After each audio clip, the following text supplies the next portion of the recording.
Agency meeting for today, December 1st. Before we do the Pledge of Allegiance, just as kind of a administrative item, this camera in the back is filming because we transmit this through the county system, and they've asked that we not bump it if you happen to be standing back there. Otherwise, everybody in TV land is going to see all of us wobble, and then they'll think we're punk. So, we're not wobblers. Pledge of Allegiance. Dave, you want to lead us in the Pledge of Allegiance, please? Hand over your heart, follow after me. Pledge allegiance to the flag of the United States of America and to the republic for which it stands, one nation, under God, indivisible, with liberty and justice for all. All right. Okay, roll call, please. Chair Mulhart. Here. Director Craven. Here. Director Kelly. Here. Director Borchard.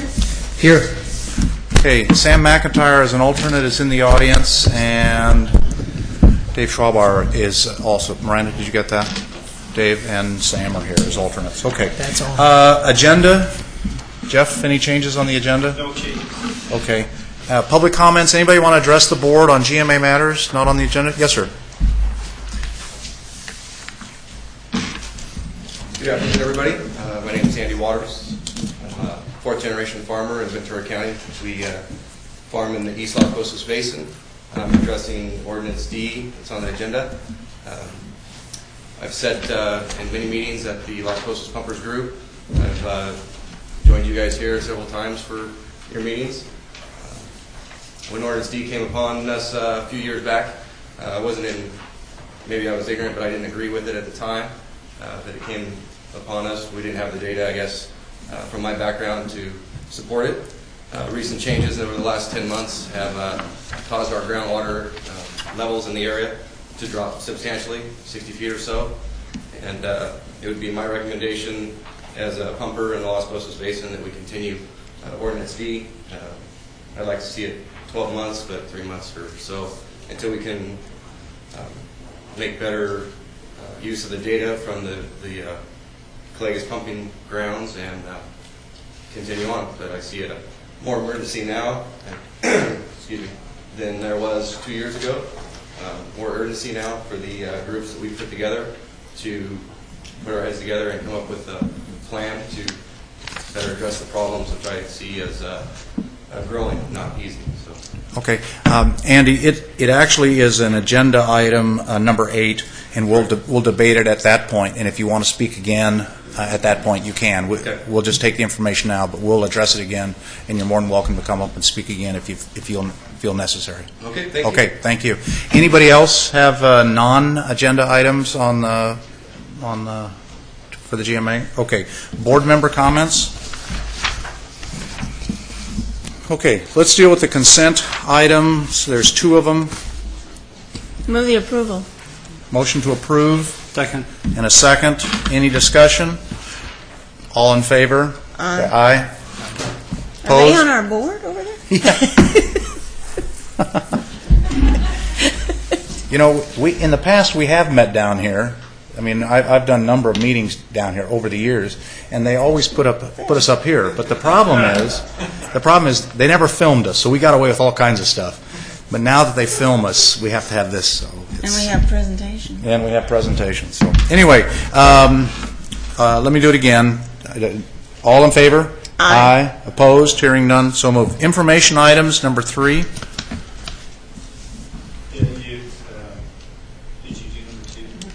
Yeah, it's all under the consent agenda. Good afternoon, Chair Mulhart, board members, members of the public. Gerhard Hubner for the record, Watershed Protection District. Presenting this item, I do not have a formal PowerPoint presentation in the interest of time in past board meetings. I can provide some highlights if you like, verbally on this particular item, or I can just answer questions if you like. Okay, any members have any specific questions? Anybody in the audience have any specific questions on this item? Okay, we'll move on then. Thank you. Receive and file. Receive and file, yes. So move. Okay. Second. All in favor? Aye. Aye. Aye. Opposed? Hearing none. Okay, received and filed. Number 4. Good afternoon, Mr. Chairman. For the record, Gerard Kuzusik, Watershed Protection District and agency staff. Here today to give a brief overview presentation of the fiscal 10-11 budget. It's set up in normal fashion as we can highlight the key metrics and be happy to answer any questions. I'll move through it as quickly as I can. Essentially, the presentation overview shows the metrics in those areas, and we'll go through them, and then I'll be happy to address questions that come up. In effect, this slide tells the whole story. We achieved 99% of the budget target goals and revenues and funds available through the first quarter. We expended considerably less than the target, 76%, which is a good thing. And if trends continue through the rest of the year based on the first quarter, there'd be a slight downward adjustment in the year-end fund balance that was originally projected in the budget, but at 96%, well within order of magnitude in terms of our budget planning. Essentially, this slide just summarizes the 3 major revenues that are operating revenues. There were a couple of timing issues in terms of interest earnings. Actually, as you can see, 8,100 in interest earnings, but they were actually not posted by September 30th. They were posted subsequent, so they'll appear in the mid-year report. But we're effectively on track within 3% of the budget target of revenues as identified in the table. In terms of David Letterman fashion, top 5 expenditures, our PWAC charges for the first quarter are a little higher both in hours and in total cost than the first quarter target. That's not unusual because of timing of the way that hours are reported at the year end. There's actually 6 weeks of hours in the first AP period, so there's usually a little bit higher PWAC. But if those trends were to continue, the PWAC charges would be somewhat higher than what's in the budget. We'll closely monitor that and at mid-year advise when we have better data. But everything else is either at or below the target figures as identified on expenditures, which is a good thing. Just to put it in context, through the first quarter, 1,658 hours were logged by Public Works Agency employees working under the Executive Officer's direction on agency matters. That equates to about 3.68 FTEs if we were to annualize it versus the 305. But again, we'll see after the second quarter whether that's a blip or whether we have a higher trend. But as you know from the work plan updates, a lot of work is being pushed out the door, so it's not surprising that that's somewhat higher. In terms of our budget, the left side of this chart shows how we broke out the core services, and the right side shows how it actually turned out in the first quarter. As you can see, essentially, things are on track, some variations based on the fact that we had a lot of activity with the board on the work plan items, so the admin is a little bit higher, but other than that, it's pretty much on track in the core services. When you factor in the additional services, of which there were 13 additional work plan tasks, the left side, again, is the annual budget, and the right side is the first quarter. We're actually doing more work on the additional tasks, which is a good thing. We're working through our legacy issues through quarter 1. But again, pretty much everything is on track, and this was identified in more detail in Gerhardt's report, which preceded this item. Let me ask a question. The adopted budget, refresh my memory, the adopted budget, the percentage breakdown that we have, that percentage was based on historical percentages that we've done over the last several years? No, it was based on extrapolation from the work plan of what the hours and therefore the cost would be. Okay, so it was a projection, Correct. Not geared towards referencing historical percentages. No, Okay. not for purposes of this exercise. No. Okay. So it is possible that the model that we used, the projected model we used, in fact doesn't reflect the reality of the workload that we, obviously doesn't reflect the reality of the workload that we created because of the activities that we've entered into at the GMA. I would answer that question, and not only possible, in fact, it's reality, in 3 areas. When we project, we assume a certain number of hours and a distribution of staff. not all staff are equal in terms of the cost of those hours. So if we, in a given quarter, if we use a lot more hours, but we have lower costing staff, then you have a net adjustment there, right? So that's one way that it varies. The second is what we actually do versus what we projected during the quarter one targets. And quarter one is usually not dispositive. There are blips, but it is a trend data point. And then the point you've just raised, it's a projection, and reality is what we actually work on, and as we report to you the progress. Okay. And the reason I bring it up is because you on the previous slide you talked about full-time equivalent individuals. The budget was based on 3.05. We're running at 3.68. And one of the issues that's been raised repeatedly at meetings is don't get staff heavy. Right. Keep the agency lean and all that kind of stuff. But the reality is we're doing a lot of activities. Correct. And so we need to come to grips with the fact that if we want these activities done, if we want to get these basins under management, if we want to do the kinds of technical analysis, we've got a huge report here dealing with the irrigation efficiency, which is a major issue for us, has been a major issue for us for a number of years. We finally forced ourselves to tackle it. Those are all going to take time. So the projection of a full-time equivalent is just that. It's a pure projection. That's correct. So, for me mentally, the 3.65 reflects the work we're doing, and if in fact we don't want to be at 3.65, then we have to make hard decisions on what work we don't want to do, which changes our whole matrix of trying to get ahead of this game and not constantly playing catch-up. That's correct, and from staff's point of view, the temporal marriage on the agendas of the work plan report with the budget gives you that context. Because Gerhardt's item tells you in more detail what we did. This is just reflecting the hour and cost manifestation of what that actually was. Okay. Does that help? There were no contingency transfers during quarter one, so the full $100,000 above the line amount remains available for the rest of the year should it be needed. And of course, as is our practice, if it's not, it just augments the year-end fund balance at year-end. So effectively, if we annualize based on Q1, our revised year-end fund balance on June 30th would be $1.764 million, which is just a little bit less than the $1.8 million we originally projected in the budget, but certainly within the realm of projection accuracy. So with that, happy to answer any questions and would ask that you take a receive and file action after your conclusion of comments. Okay. Any members have any other questions? Anybody in the audience have any questions? Okay. Receive and file? Move to receive and file. Second. Okay. All in favor? Aye. Opposed? Hearing none. Okay. Thanks. Let's go to number 5.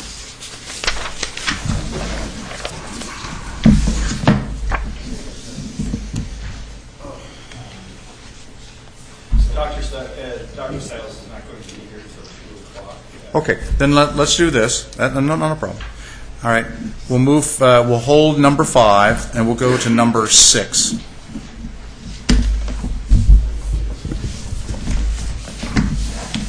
Dr. Stiles didn't think we could run a fast meeting, huh?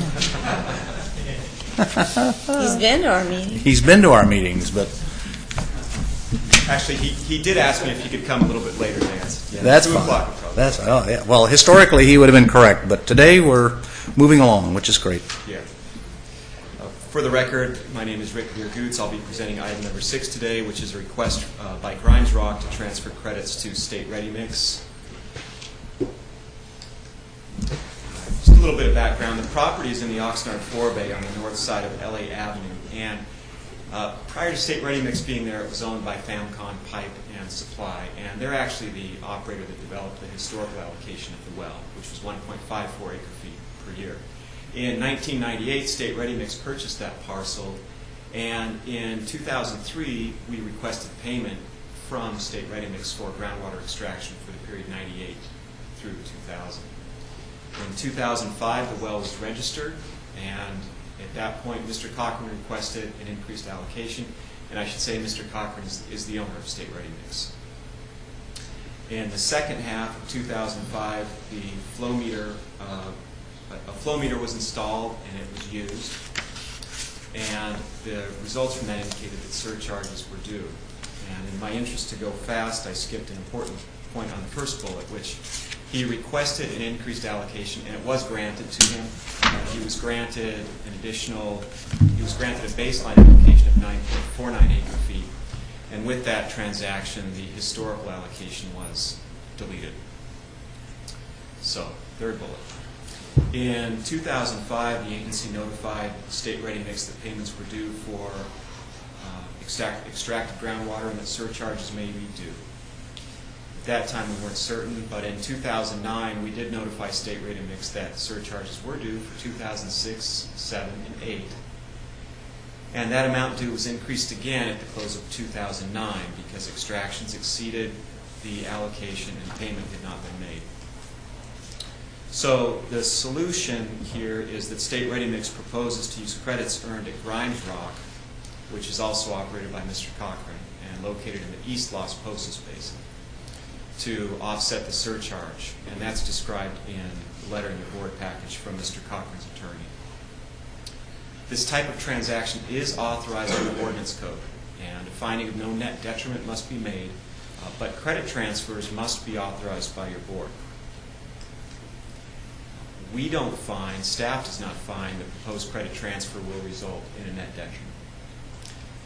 It actually has a positive effect by removing some credits from the East Los Pozos Basin, and it doesn't represent a detriment in the Oxnard forebay. And setting the surcharge to zero via the credit transfer will then set the surcharge, we'll put the surcharge issue to rest, and then we're focused on what to do moving forward. Future extractions reportedly will continue to exceed the 9.49 acre-feet per year. And also, Mr. Cochran has made an application to permanently transfer 37 acre-feet of historical allocation from Grimes Rock to State Ready Mix. Now, those requests for allocation transfers can be approved by the executive officer, and this transfer was recently approved.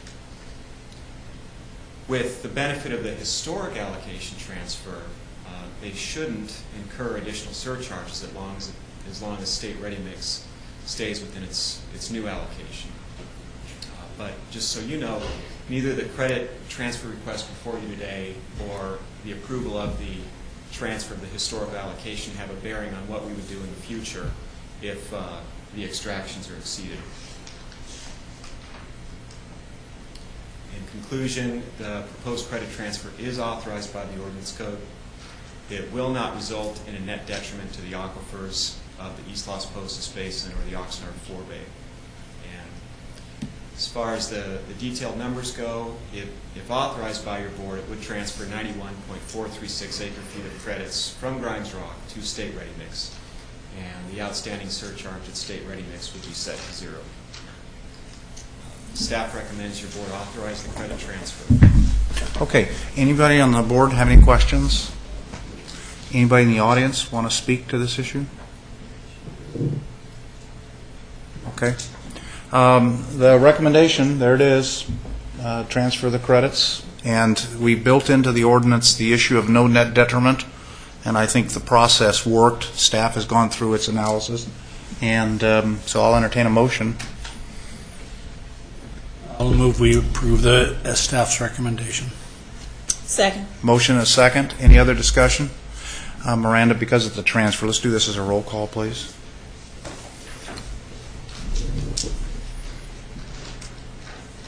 Chair Mulhart. Aye. Director Craven. Aye. Director Kelly. Aye. Director Borchard. Aye. Okay, great. Let's do number 7.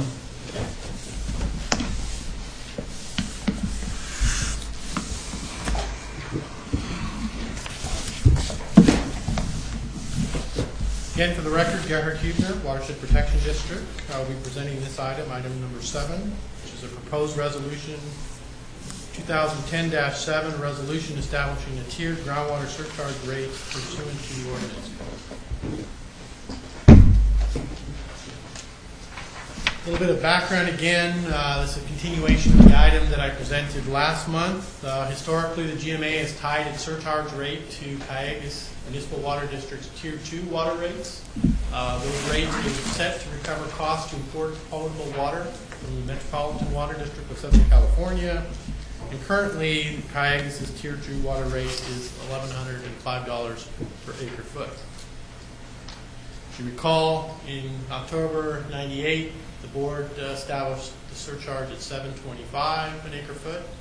October of 2008, it revisited the issue, set it at $950. And October 2009, it established it at $1,150, effective January of this year. So we took the comments that we received and the board direction that we received, and we made a number of changes to the resolution. One of them is, as you can see, the retroactive surcharge. We provided clarification, and it only applies to that portion of the groundwater over pumpage in that particular tier. We also looked at the effect on small pumpers and the zero allocation operator. There were several of those. We've changed the methodology to be more of a volume quantity methodology, and that's reflected in the tiered rate structure. We've also included an additional tier as part of the resolution. We continue to propose that the surcharge rate be tied to Cayugas, so there's no change proposed at this time. We also evaluated whether to have some type of credit redemption tied to the higher tiered rates. We felt at this point that what's going on at the SAG level with credits, we'd like to see that process come to some type of conclusion versus trying to propose something here. We've also changed the automatic adjustment each January to one of fixed for 2 years to December 31st, 2012.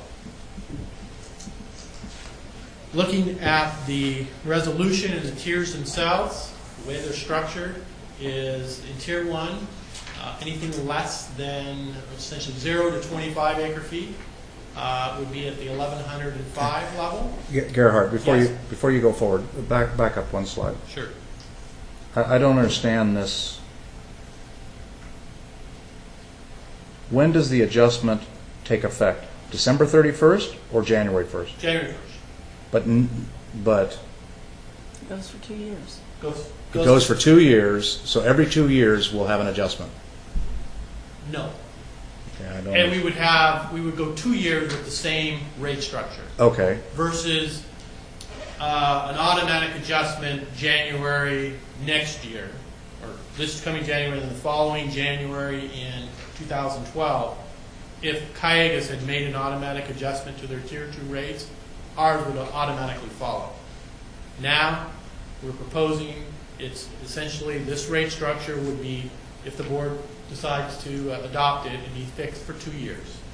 It would expire in December 31st, 2012, absent any other board adjustment. okay, my question is,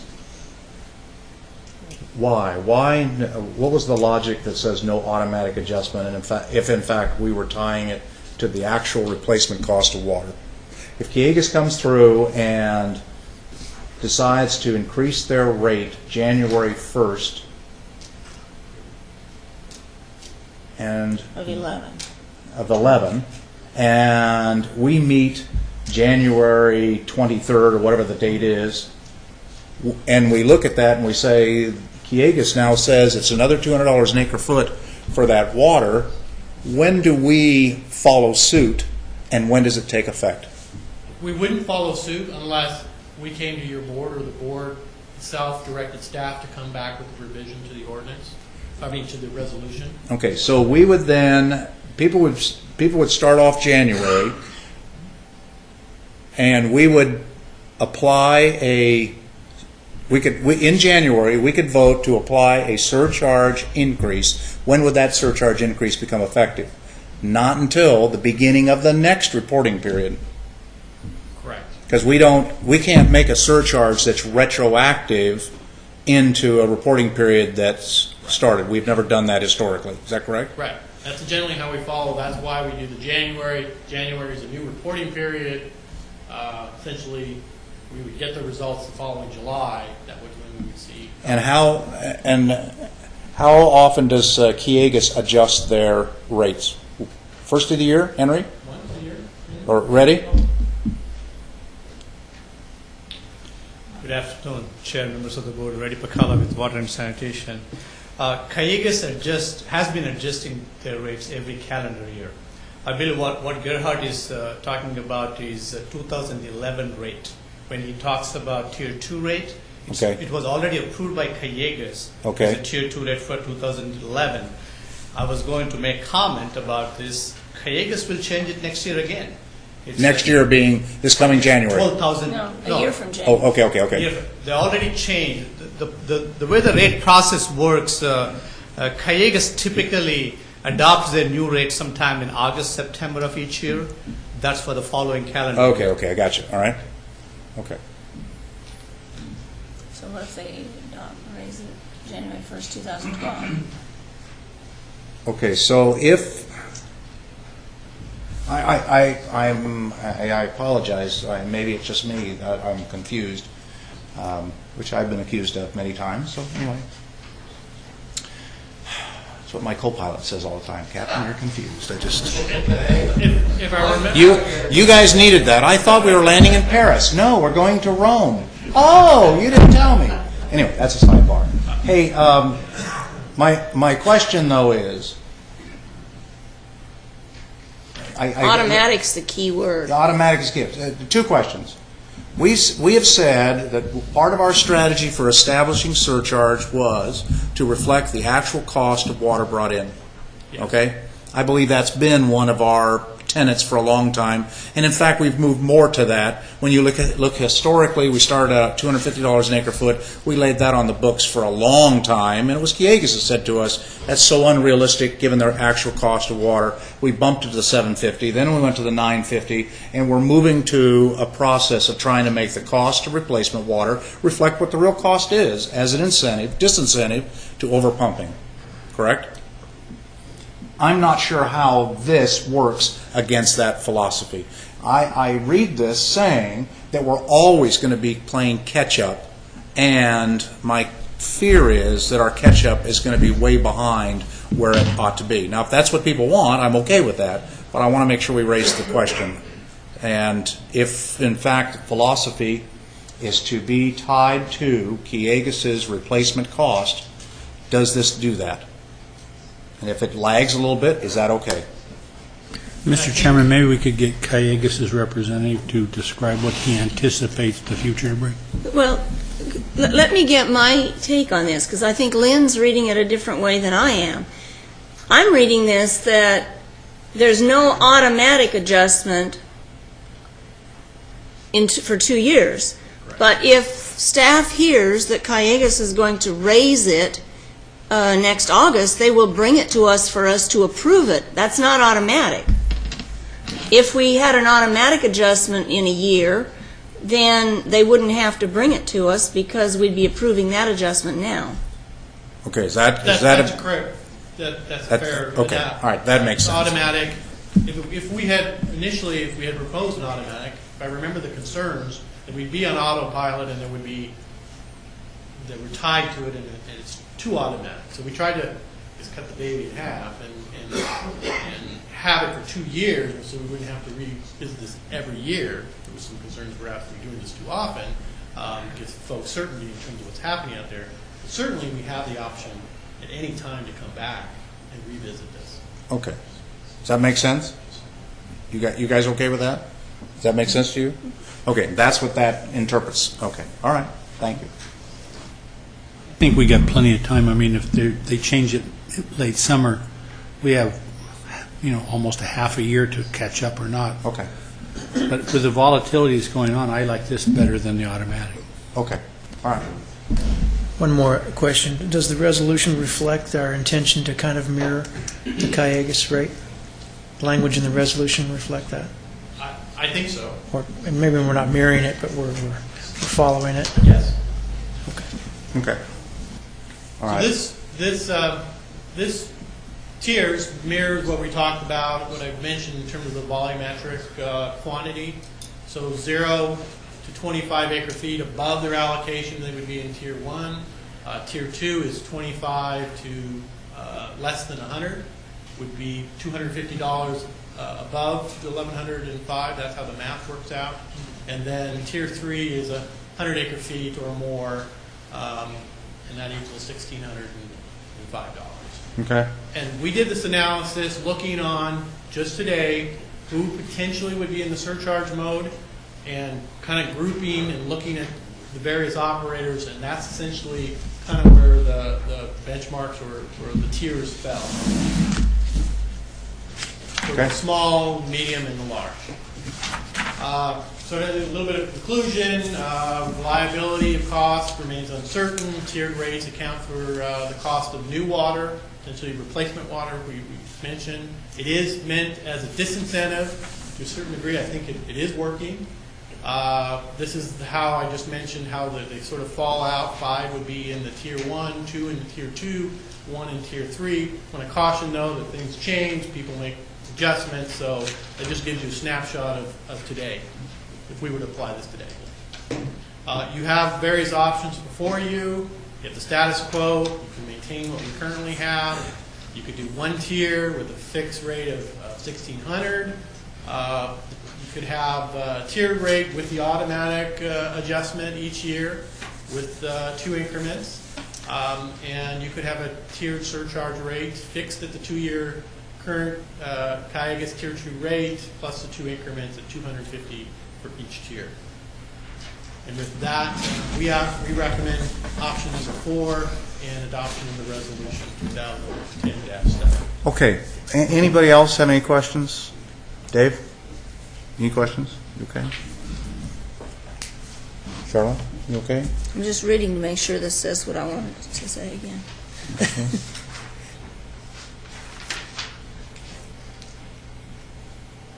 Yeah. Okay. Anybody in the audience have any comments? Ready? Well, we buy water from Cayugas for 4 different water districts. I'm very familiar with the water rate increases from Cayugas. What I can tell your board is, for sure, Cayugas will increase their rates in January 2012. And the intent of this is to keep up with the replacement water. My recommendation would be to tie it to Cayugas Tier 2 rate.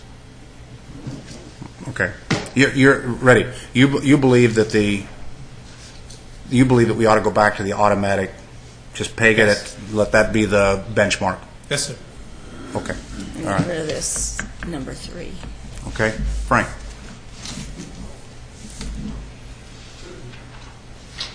Frank Brumachenko, Real Plaza Water Company. I'd just like to kind of explain a small company situation and see what everybody thinks of it. Real Plaza Water Company has been exceeding their allocation, and they're a 4-bay pumper. And they have been able to transfer current year allocation from a neighbor company, the Vineyard Avenue Estates Mutual Water Company. And as a result, they have not paid any surcharges except for in the early years of the time period when surcharges were inflicted on the various pumpers. And right now they're probably about 50 acre feet upside down. They do have a tiered rate structure. The usage has been coming down. Probably in the last couple of years since the tiered rate structure, they've probably cut back another 10% on their water usage. Now, these are relatively low-income people. They're in the 4-bay. And I, think that their situation there isn't much different than what happened in the Santa Paula Basin when the city of Ventura came in and started pumping, because there was an outsider that came in and started pumping. Well, here we have a situation where we have all these other programs that are exporting water from the basin, totally disregarding the overlying use of these people in the 4-bay. So I think there's an unfair and unjust situation going on there. And this doesn't make any difference if we're allowed to continue to do current year transfers, basically because Vineyard Avenue Estates Mutual Water Company has more allocation than what they need, and seldom, produce their full amount of allocation. So if they were to end up, having to pay these surcharges, that would be a fairly substantial impact rate-wise for this group of customers. It's about 500 customers in that service area, and they're relatively low-income housing in that area. So, and I think, if you were to go to like 50 acre-feet, before you get into the second, that would protect them if they weren't able to transfer current year allocation from the neighboring company. And of course, the other thing they could do if they weren't able to transfer current year allocation, the two systems could be intertied with about 20 feet of pipe to merely have that water come into their system out of the wells of Vineyard Avenue Estates. What would that cost them? The intertie? I don't know, probably you're talking crossing the city street, some valving, I don't know, could be upwards maybe 50,000. 20 feet. 20 feet, yeah. It's not that far, it's just that you're in public right away. What is staff's take? Have you heard this issue before? Yes. And what's staff's take on this? I don't know if I need to get the microphone. Jeff Pratt, Public Works Staff to the GMA. An additional data point for you is that in the El Rio Nyland Acres area, there's been a lot of talk. There's many mutual water companies. I believe it's on the order of 8 or 9. And now that sewers have been put in, there's a lot of interest in subdividing lots or adding to lots that have already been created, building on lots that have already been created.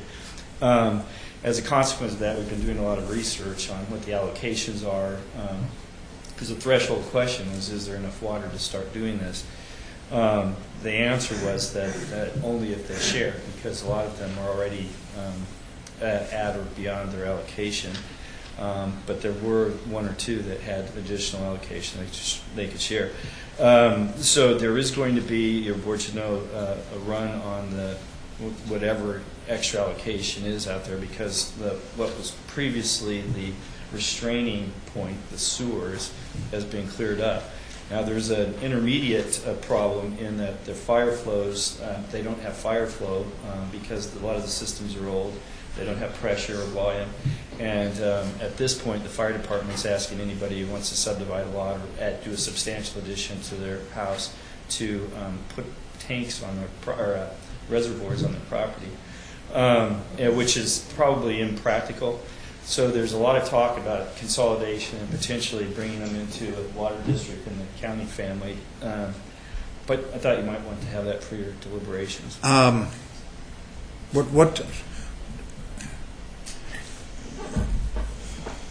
The area that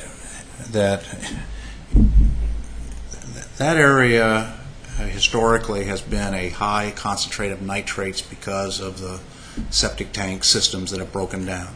We went through the exercise. John Flynn did a great job of starting the process. The county has finished that job that John started, and we now brought sewage online. And one of the things we talked about at the time was the sewage system would help increase property values. And so the natural evolution of what is happening is in fact what we kind of predicted. I hadn't even thought about the fire flow issues, and I didn't realize that there were that many really small mutuals over there. If we go to the recommendation as outlined by staff, and Frank's scenario is correct, it could be a huge financial burden on them. On the other hand, if a solution to that financial burden is to motivate them to tie together and solve their collective problem, is that a doable solution, and is it a solution that could happen in enough time before these penalties kicked in? So how do we move forward on the tier system without totally gearing it to a very isolated but important case, and at the same time keep their feet to the fire to solve their collective water problem down the road. I mean, staff's recommendation is to adopt this. I've heard from Frank that there's some problems there. I'm pleased to hear that the county recognizes the water issues in that area. We've moved them to the sewage. The next logical step is the fire, and the next logical step is to bring them all into one collective tent. How do we do this? What is your recommendation? We don't know yet. What we have planned to do, the supervisor's office, and that is in one supervisorial district, 5, is starting some public outreach meetings with Nyland and the El Rio neighborhoods and the mutuals. It's going to start with the mutuals. We did meet with one of the mutual companies, and apparently there's been some talk about tying to Oxnard, and then there's been talk between the mutuals about interties, but that's all we know right now. Dave, you're impacted by this. What is your recommendation? What you got to come up here and talk to us.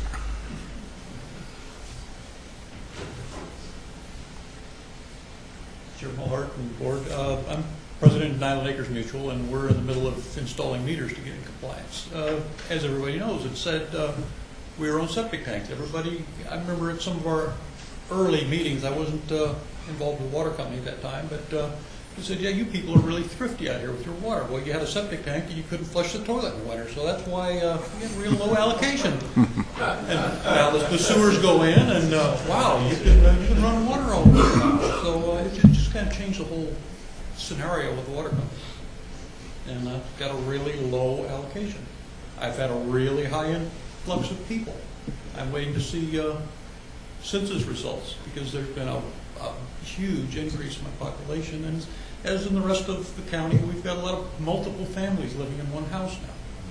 If you take the scenario that we pass the ordinance as recommended by staff, there's unintended consequences that'll hit you.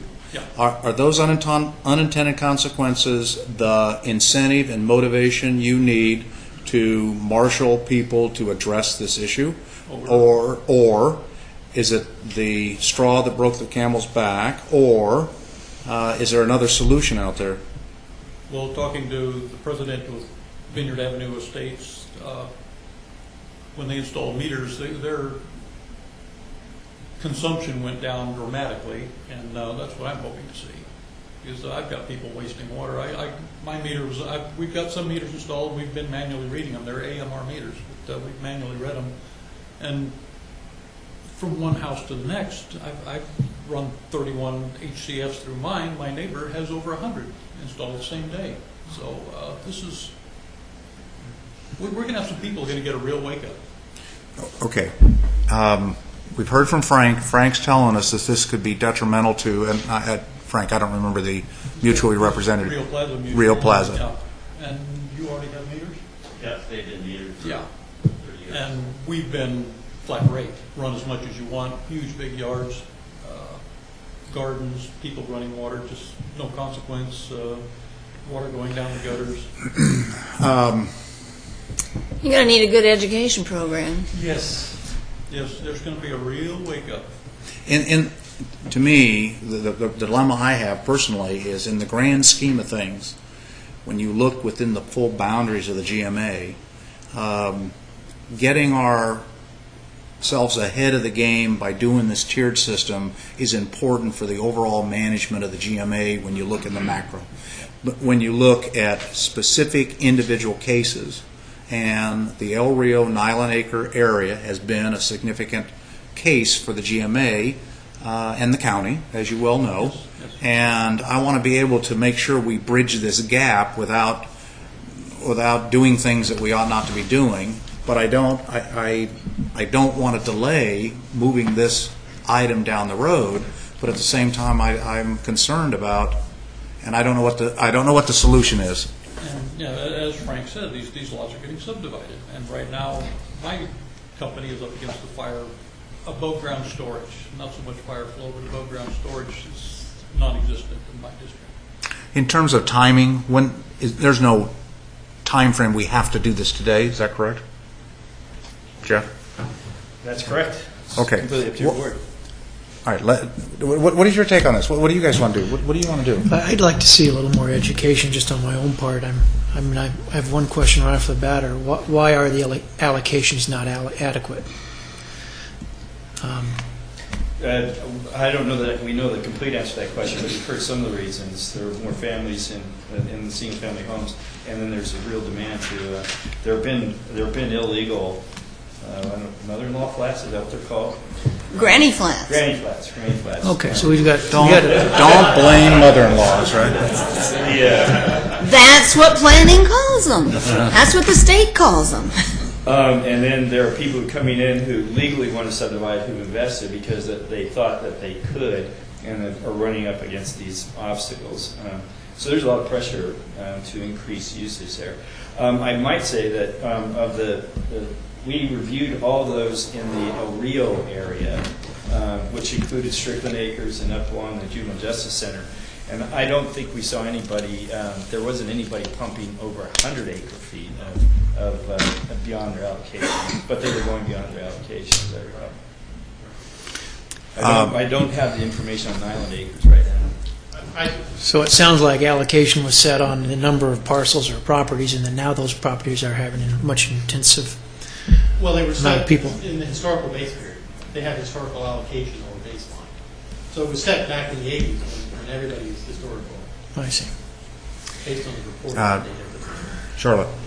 Well, he can go ahead if he... Well, I was just going to mention, if you were interested in what Nyland's overpumpage... No, rather than the specific, ask your question. I didn't have a question, I have a comment. Okay, go ahead. My comment is that we're going to have to decide what's the cart and what's the horse. And either, because as you get more and more people in a house, and they're going to use more and more water. And so we're either going to do something that's going to at some point make their water costs go up, and as the people individually start paying for it, their consumption will go down. Or we've got to wait till somebody puts on a heck of an education program that people really don't understand until they see it when their water bill comes in. That's really my feeling. And once the reality hits them, their consumption will go down. Okay. I mean, you know, at my house, water bill just came. I'm down to 4. Mike? I talked about when Frank brought this to us once before, but, you know, I think David, Frank, both with, we have multiple families living in one residence. Most of those residences are such that they don't have 5 or 8 bathrooms. They got like 1 bathroom. So if you have 30 people using 1 latrine, I asked you one time back, I proposed maybe a toilet and shower head replacement or something. I mean, it would seem to me it'd be a lot of bang for the buck. I don't know what percent of the population do you think has proper, new, efficient toilets or not? Yeah, and so you know, we both know that in a low-cost district, unless there was an organized program, and the question I asked before was, obviously this is not the city of Oxnard, so has the County of Ventura Public Health had a toilet program of their own? Frank, do you know? So my question of Jeff would be, would this be within our, we have our incentive money. It would seem to me this would be a big bang for the buck thing to use some of the incentive money for a program, because otherwise, where would it come from? I mean, there's no specific, unless the public health department would want to be doing it or something, but this would be an opportunity to buy. I was amazed the other day, I was in Northern California, and the motel I went to was using one of those toilets that Costco sells for $78 or something like that, and it flushed perfectly. So it's not like we have to buy a $400 Toto for them, you know. So certainly your board could authorize that. We could take it up with the mutual. But would it fit within the parameters of our program that we developed? Because before, you know, we talked about we can't be buying replacement water and some other things, but would some sort of program like this be within the guidelines of what we've approved? Yes, as what we've done in the past is we've asked for those sorts of things as part of the settlement when they come in with surcharges. And I think we've worked with Nyland Acres and Dave's group on the metering rather than the surcharges. Yeah. Your board did. But we have to take it to the mutual boards and Right. talk to them and see if they're willing to I would really be in favor, but with only one condition, that it not just be stand on a street corner and hand out toilets. So it would have to be a program where there was a house inspection that it actually got installed. Otherwise, it'll get sold. Certainly, if your board wanted to go that way, we could do that, and we could take it to the mutuals and see if they're willing. I think I think the options in front of us are do nothing. That's not one of the options. Do nothing, leave the rate structure the way it is. Option is to adopt staff's recommendation. Another option would be, Frank's suggestion is change the threshold from 25 to 50 and then incrementally adjust everything else. Another option could be is that you adopt number 4 and you watch where the chips fall. And we do have some programs in place. We do have good deed credits as a way of offsetting for a couple of years.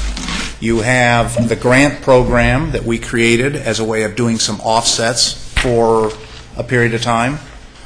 I mean, you could go through and you could say, we'll change the floor to 50 acre foot floor for a 2-year period, and then it goes to the 25. I mean, you can do some modifications.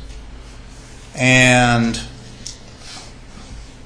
my feeling right now is, the one I'm leaning towards is to adopt what staff has recommended, this one here, and then use that as an incentive both for your customers and Dave's customers and other customers to collectively get your house in order, knowing that there are some programs out there that may be used to offset some of the initial impact while you're showing an example that you're in fact getting your house in order. And what are the alternatives? The alternatives are the Good Deed Credit Trust, which is a bank of credits. So we've used that for programs that may fall into this category. And we also have the grant program as another way of doing it, tying in with what you've talked about. Mr. Chairman, if we were to raise that first rate, though, from 25 to 50, then the next one's 100, so that's the logical stair-step even. Then the next one goes to 150, which is a lot of water. Yeah, so I would be in favor of doing what you just suggested, except I would ask that we maybe raise the first step to the 50 feet instead of the 25. I think that would probably bail a few of Frank's clients out of a jam a little bit. So, okay. I mean, well, Okay. Now let's That's what he has to say. Frank. Just one other thing. As far as, this is not an issue if we can continue to transfer current year allocation or credits amongst that group.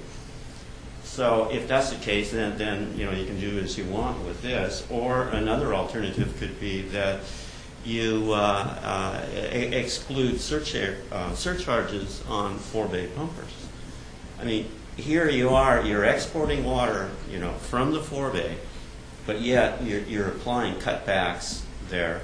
And to me, that's inappropriate justice when you are looking at the average groundwater basin.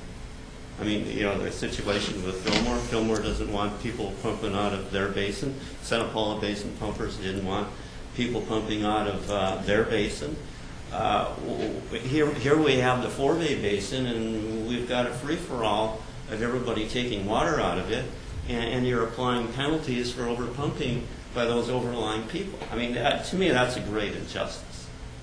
Okay. So, I mean, if you're looking at different ways to solve this thing, one of the ways could be is you just eliminate surcharges on the 4-bay because it's an export area. Okay, that's an option. just because you live close to the coffee pot doesn't mean you should pay less for it. They're paying pretty dearly for it right now with the fees for the Freeman fee. They're paying over $100 an acre foot for the water that's being pumped already. $100 an acre foot is more than the cost to pump the water, much more. So I mean, it's not like they're not contributing to the cost, and haven't been. So, but anyway, Okay. If the transfers and stuff are there, then this whole thing is a non-issue. Frank, is there, I'm sorry, Yeah, go ahead. is there adequate allocation between all the mutuals to meet the need? Well, you know, it's interesting. Vineyard Avenue Estates was unmetered during the base period. And they got, I think, an adjustment basically because it was one well that was unreported and stuff. So they got some adjustments, but they were unmetered during the base period. And then when they finally got their meters, the reduction in use was about 30%. This is why they have a current year allocation that they're not using and they're accumulating credits on. But is there accumulated allocation among all those mutuals to meet the need in those areas? The one with all the water is really Vineyard Avenue Estates. I think there's a couple of others that may be a little bit on the short side, but for the most part, it probably would balance out. I really hadn't looked at. It'd be a question to check into. I mean, maybe it's a possibility that those mutuals are all merged somehow, or I don't know if that works. I guess where Frank, I appreciate all your comments, and I'm trying to put them in my little pea brain here. I guess where I'm leaning is to adopt the ordinance as recommended by staff, not change to the 50, which goes to 150, which goes to 150. My sense is adopt the ordinance the way it stands, recognize it may produce some consequences specifically in this area that we're going to have to address. There are some programs that we can put in play or make adjustments to.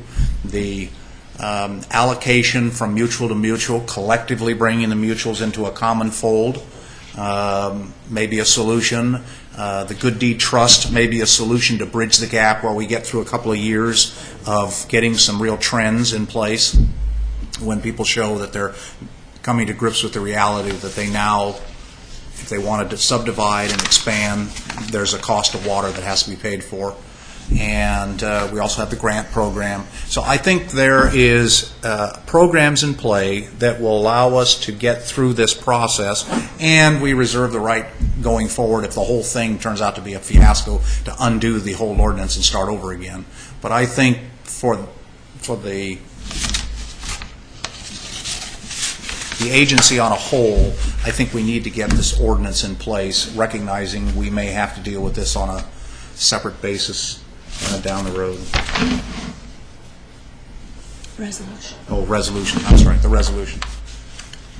That's kind of my thinking. So what do you guys want to do? Mike? I would want maybe a follow-up with Frank, if you would, for a second. Frank? Do you think there's room within, am I misthinking, or, with multiple families and households, and I've seen it many times, you have a lot of people crammed into one place. Do you think we can save enough water to save them out of this? Because our ultimate goal is to save water all the way from Moore Park to the ocean, so they have to be part of it. I really don't think so, basically because the tier rate structure that we've had in place now, this will be going on the third year. There has been the progression of decrease in water use, and the average water use, like with the Real Plaza Group, isn't that much more than the average use in the City of Oxnard system. So, I mean, there you have, a wider range of use, but, from what I could see in the numbers that I've looked at. So I'm not so sure that that would help. I mean, these people are very short on money, and the tiered rate structure on all of those that went over the 16 units, they got the message very quickly. But my thought is, when you go to flush the lever, you really don't have a control mechanism there to decide this is going to be a 1.1, not a 3.5 flush. You kind of push the button and down we go. There could be, don't get me wrong, I think there could be some savings. Those houses were built back in the 50s. I would think that... may not even be 3.5s. Well, 5 or they could be 6s. larger than that, right. So there could be some savings there. But there have been a lot of those that have been flipped here in the last, they've gone through foreclosure here. Okay. At least probably 50 of them in the last year or so. Okay, thanks, Frank. Charlotte, what do you want to do? Well, I'd like to adopt the resolution. this one. But I guess I'm still perplexed about the automatically in 2 years, or however that was worded. What I have here is another one that says, these groundwater extraction surcharge tiered rates shall become effective January 1st, 2011, and remain in force until changed by the agency's board or by a change to the agency's ordinance code. And to me, that seems like a better way of saying this number 3 instead of saying it'll go for a full 2 years period. Because we talked about, in the report staff made, it said automatic. I don't see the word automatic in here. There is no automatic. Right. It's just that it stays for two full years. Yet when we ask about it, and the way it was presented in the staff report, it was, well, it's either automatic or we bring it back. This doesn't look like it says it's giving any direction to staff to take a look next August at what Callegas is doing and bring it back. So if it's gone up high enough. You're So correct. I The latter guess. part, it does not say, I guess it's implied, but it does not say directly that we would come back to you if Callegas is... Well, the way this is worded, I don't think it even implies we're going to do anything, no matter what Callegas does next August. I'm on page 2 of, I guess I... page, it's really page 5 of 4. Go through the staff report and you get to page 4 of 4. It's and then it's in the resolution. The resolution, and then turn over to the next page, and it's what's called number 3, under the now therefore be it resolved. I guess better said is you always have that direction. You can provide that direction to us today, and I always felt you always had that ability to do that at any time. But it does not say it directly that we would come back. Right. And in fact, to me, it's telling you, don't bother. Well, I just think it's saying that these 3 tier rates will stay in effect for 1 year. No. 2 years, I'm sorry, 2 years. And so add the line unless modified by the board. Why don't you just add that line in there? Okay. Just add. Okay. We could do that. I Al, could go for it. can we do that? We just add in the line unless modified by the board? Well, what I was suggesting to Gerhard is that We you take change- number 4 from the Yeah. previous version and substitute that for number 3 in the Okay, all right. version that's in front of You happy with that? That's what I was reading earlier. Okay. I'd be happy with that. You guys okay with that? Yeah. Okay, all right. With that, you would be okay with this Yeah, resolution? I'll make that motion. Oh, well, hold on. Let me Okay, see. Let me sorry. see. Dave, what do you want to do?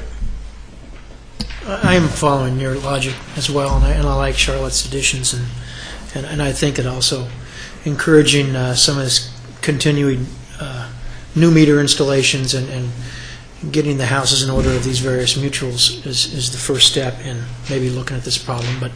And I also like your addition of being able to use some of our funds or other programs to try and actually alleviate some problems that we may have inadvertently created down the road. So I'm following your logic very well. Okay, Mike, what do you want to do? I'll second Charlotte. Okay, you're going to make that as a motion then? Okay, your motion is to adopt? My motion is to adopt the resolution as presented with one exception, and that is that number 3 would, under the now for there be it resolved, would change and would read as number 4 on the current resolution, and I'm going to read that just to make it clear. So number 3 would be deleted, and it would become, these groundwater extraction surcharge tiered These groundwater extraction tiered surcharge rates shall become effective on January 1st, 2011, and will remain in force until changed by the agency's board of directors or by a change to the agency's ordinance code. Okay, that's your motion, Mike? One thing, though, so they won't sunset in 2012 then? No. Okay. Okay. Are you seconding that motion? Yeah, I think I still would. Okay. Any other questions, comments? Okay, Miranda, roll call, please.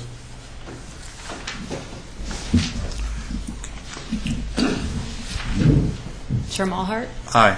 Director Craven, Yes. Director Kelly, Yes. Director Borchard. Yes. Okay. Thank you. Dr. Stiles. Good to see you.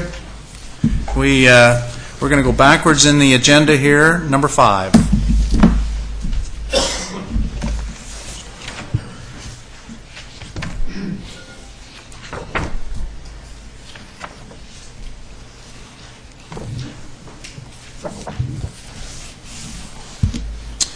All right. Just give us a minute to load the presentation here.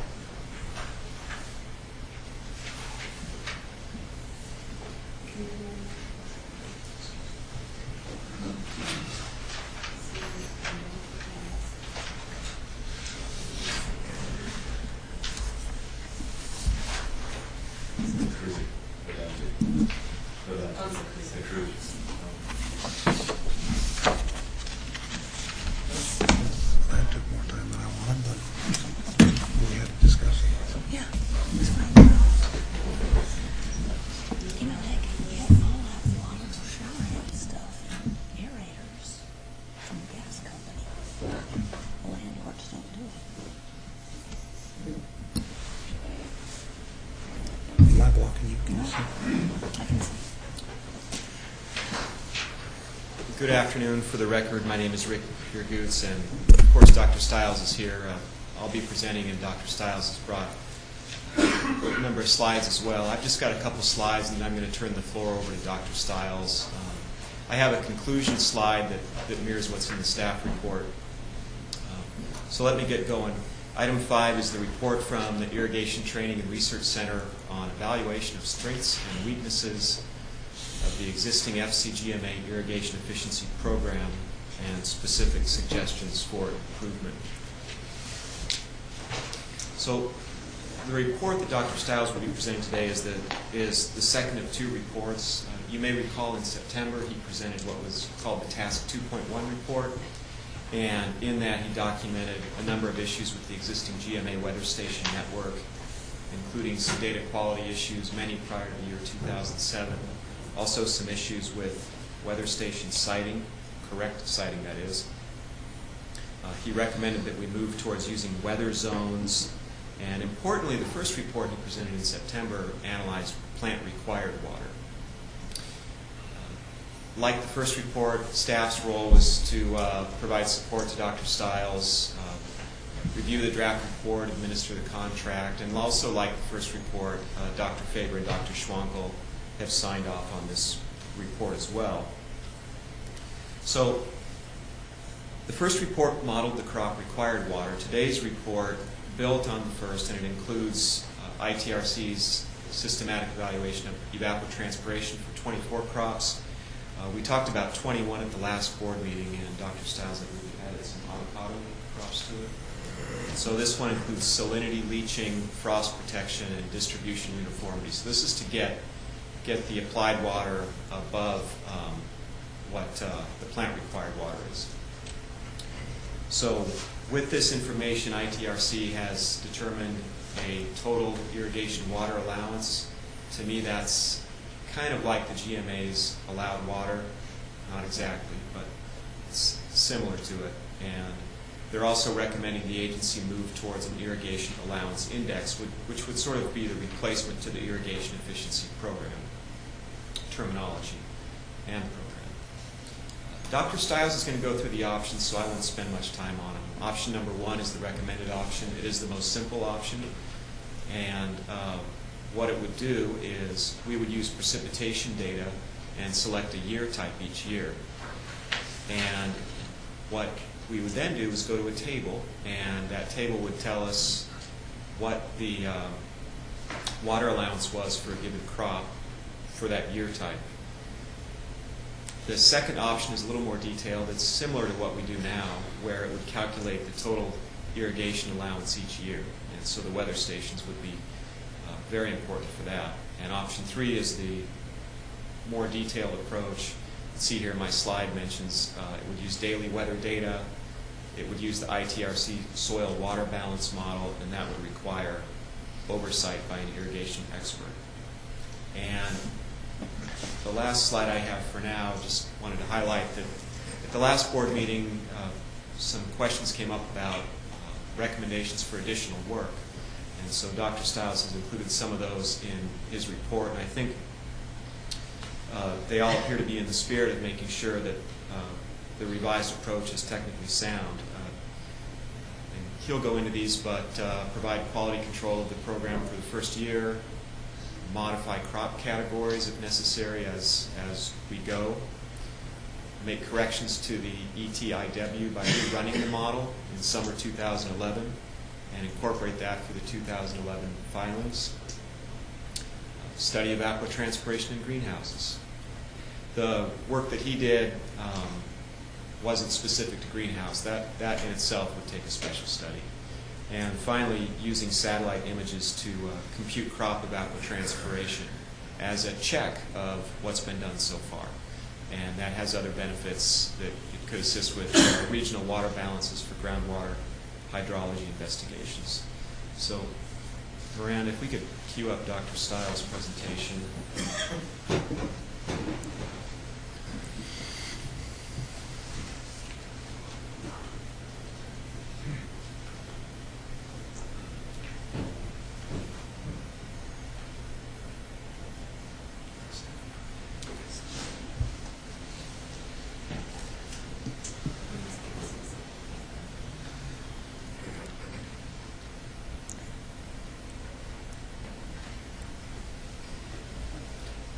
Okay, thanks for letting me come in today and do the presentation. I've got about 30 slides. I'll try to keep it to less than 30 minutes. You're welcome, as the last time, to ask questions during the slides. I'd like to ask a specific question on one of the tables or something that we're going through on this. So let's see. I should mention Dr. Howes. Dan Howes is our evapotranspiration expert that works for the Irrigation Training and Research Center, and he's done a tremendous amount of the work and running the model on putting this report together, so I relied heavily on his expertise in doing this. We have, as was mentioned, we have worked together with UC Extension experts on this. It's been a little bit of a challenge with Ben Faber in Turkey and Larry Schwenkel up in UC Davis. Just in communication and everything else, but I feel we've got a pretty good work product at the end of this, and we got some good feedback from everybody. So I did want to mention, we did get their signatures on the final report. We did this electronically, so this should be in the second document now also. Test 2.1, I did this presentation to you, so I won't go through that. Test 2.2, we wanted to kind of expand on this, do the evaluation of the strengths and weaknesses of the existing IE program, and then give you these specific recommendations for our improvements. So today I'm just going to focus on the Task 2.2. If you have specific questions on the Task 2.1 report that we did, I don't have slides on it, but I'm more than happy to go back and address those comments if you had additional comments on what was presented earlier. Okay, so our key evaluation on this, the strengths of the existing program, is that it gets this evaluation of the year-to-year differences in the water computations. The main strength of the existing program is it's a simple methodology. It's pretty simple to go through and for everyone to kind of figure out. The primary weaknesses that we've identified on this is it's just too simple. There's only basically three crop categories. I know it shows up as 5, but there's 3 that are the same. So it's basically only 3 different crop categories, even though there's lots of different crops grown in the region down here. The biggest problem that we noticed on this and the historical data is that the historical data looked like it had some major problems with it, especially prior to 2007, where the reported ET values were elevated. And we didn't go into why they were elevated, they were just wrong. And so what we did is we went in and did a correction factor on it so that we could evaluate what the long-term, the 10-year ET has been doing down here. Okay, the second thing that we didn't like about the efficiency program was the efficiency term here. Does this have a laser on it? I don't want to hit the button and have it shut down. I got my handy-dandy laser here. All right, so the second problem that we had was the use of the term irrigation efficiency with this formula. This is an allocation formula and not necessarily an irrigation efficiency. And the main problem that we had with this is that it creates these efficiency values that are greater than 100%. And the way we all talk about, technically, how we talk about irrigation efficiency If you're greater than 100%, it's not possible to be greater than 100% because it basically implies you're generating water. And you're not generating water in irrigating your crops out there. So all it means is we just need to kind of clearly define what it is we're talking about. So what we've proposed is just get rid of that irrigation efficiency term because everybody likes to argue about that term, and it's not really clear out in the whole, and even in the irrigation industry, you know, what the components are of that, how we define it, how we use that term accurately, and how the calculations are done. So what we've proposed is to use something very similar to what you have. We're just going to do it more in this ratio and refer to it more as an allocation value as opposed to this efficiency value. This is the traditional irrigation efficiency formula that you see from published material. So on the top of the equation is this irrigation water beneficially used, and that's the water for the ET requirement, the evapotranspiration requirement, for extra water for salinity, extra water for frost protection, extra water for other cultural practices that may be above and beyond what the ET requirements are. And then divided by this term down here, which is the same as what you had, the water applied value. So obviously if you have an IE that's greater than 100%, it basically implies that you're generating water. The other term that's up here that gets really confusing when we talk about this, especially from a season-to-season basis, is the change in the water storage. Now down here it's not so critical, but let me give you the example of the San Joaquin Valley and using cotton versus tomatoes. That's probably the easiest way to describe this last term down here. If you have a grower that's coming off of cotton, basically with cotton, they totally dry down the soil. They try to get every drop of water out of that soil. They kill the cotton at the end of the season because they want that plant dead, and they want it dry so they can knock off the leaves and get the cotton off the plant. Okay? So that field is going to require 10 extra inches of water in order to get it ready for the next season. Okay?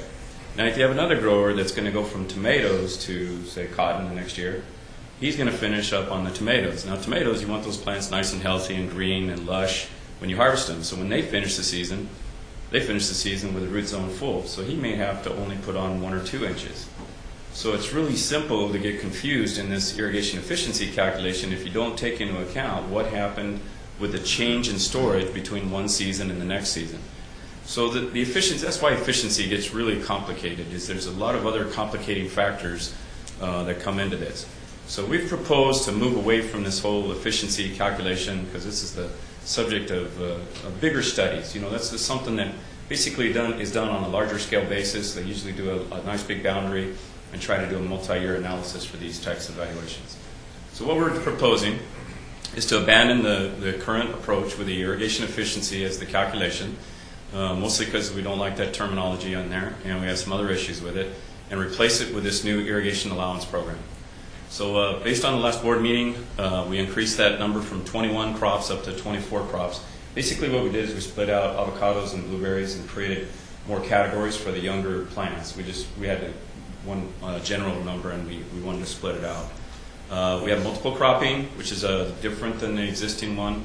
So we've set it up for primarily the vegetable growers that would do a single crop per season, double crop per season, even some of the guys are doing triple crops. So we incorporated that into the cows.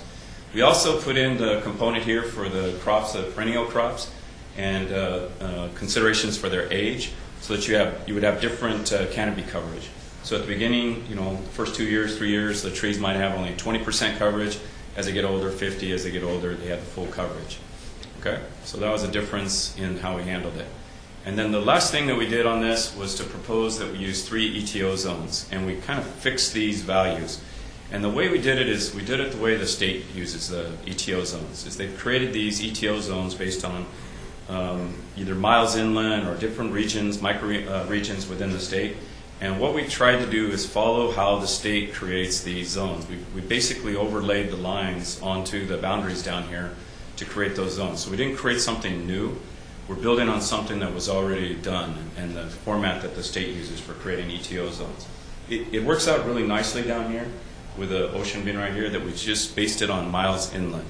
So that was the criteria for setting up the 3 different zones. Basically, as you get further inland, it's going to be warmer, it's going to be drier, and have higher ET rates.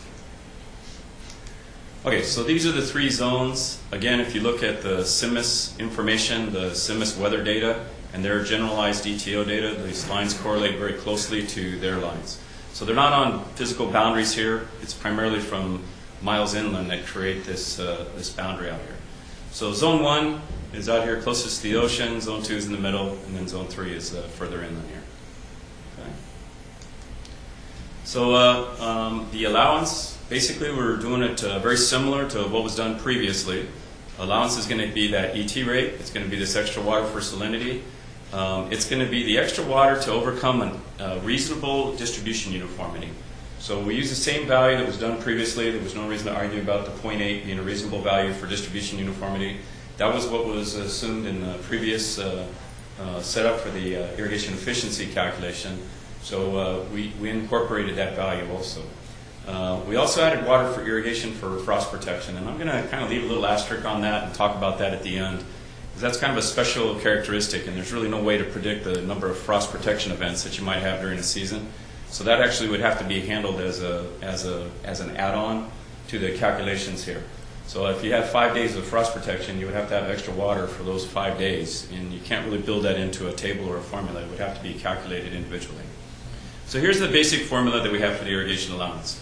Again, it's real similar to what was done previously. We have our ET of our growing period, of our crop here. We have our ET divided by your distribution uniformity, divided by the whatever extra water that we might need for deep percolation, and divided by a salinity term out here. Basically, that salinity term gets you extra water for having higher salts in your irrigation water. Okay? All right, so the salinity management, we recognize that they have different salinity zones down here. That you have higher salinity, the red is going to be the higher salinity, the green is going to be the lower salinity. What we also kind of recognize is that with treated water being used more and more for irrigation and with the seawater intrusion issues, we basically just utilize one value for this. Now that's a simplification. It could be refined, you know, that we could break this out into subzones or maybe do an average by the zone or something like that. But at this point in time, we just used a fixed value to come up with the extra water required for salinity here. Okay, so let's see. I've done quite a bit of work on salinity. Our center has done work on tomatoes. I've done work specifically on strawberries. And what we're seeing is that a lot of these plants are very sensitive to it, and a lot of the growers may not realize this. A lot of the growers are doing certain practices, and they're not realizing that it's exactly due to the salinity management issues. So we just want to make sure we're adding that extra water in for the salinity. It's the problem that we've run into is it's really hard to get good research data, the current research information on what's out there. The information that's available on strawberries. Basically, we have ground out there that's at these EC, these salinity levels of 6, and if you go to the published data on it, it basically says these guys should be getting 0% yield on those fields.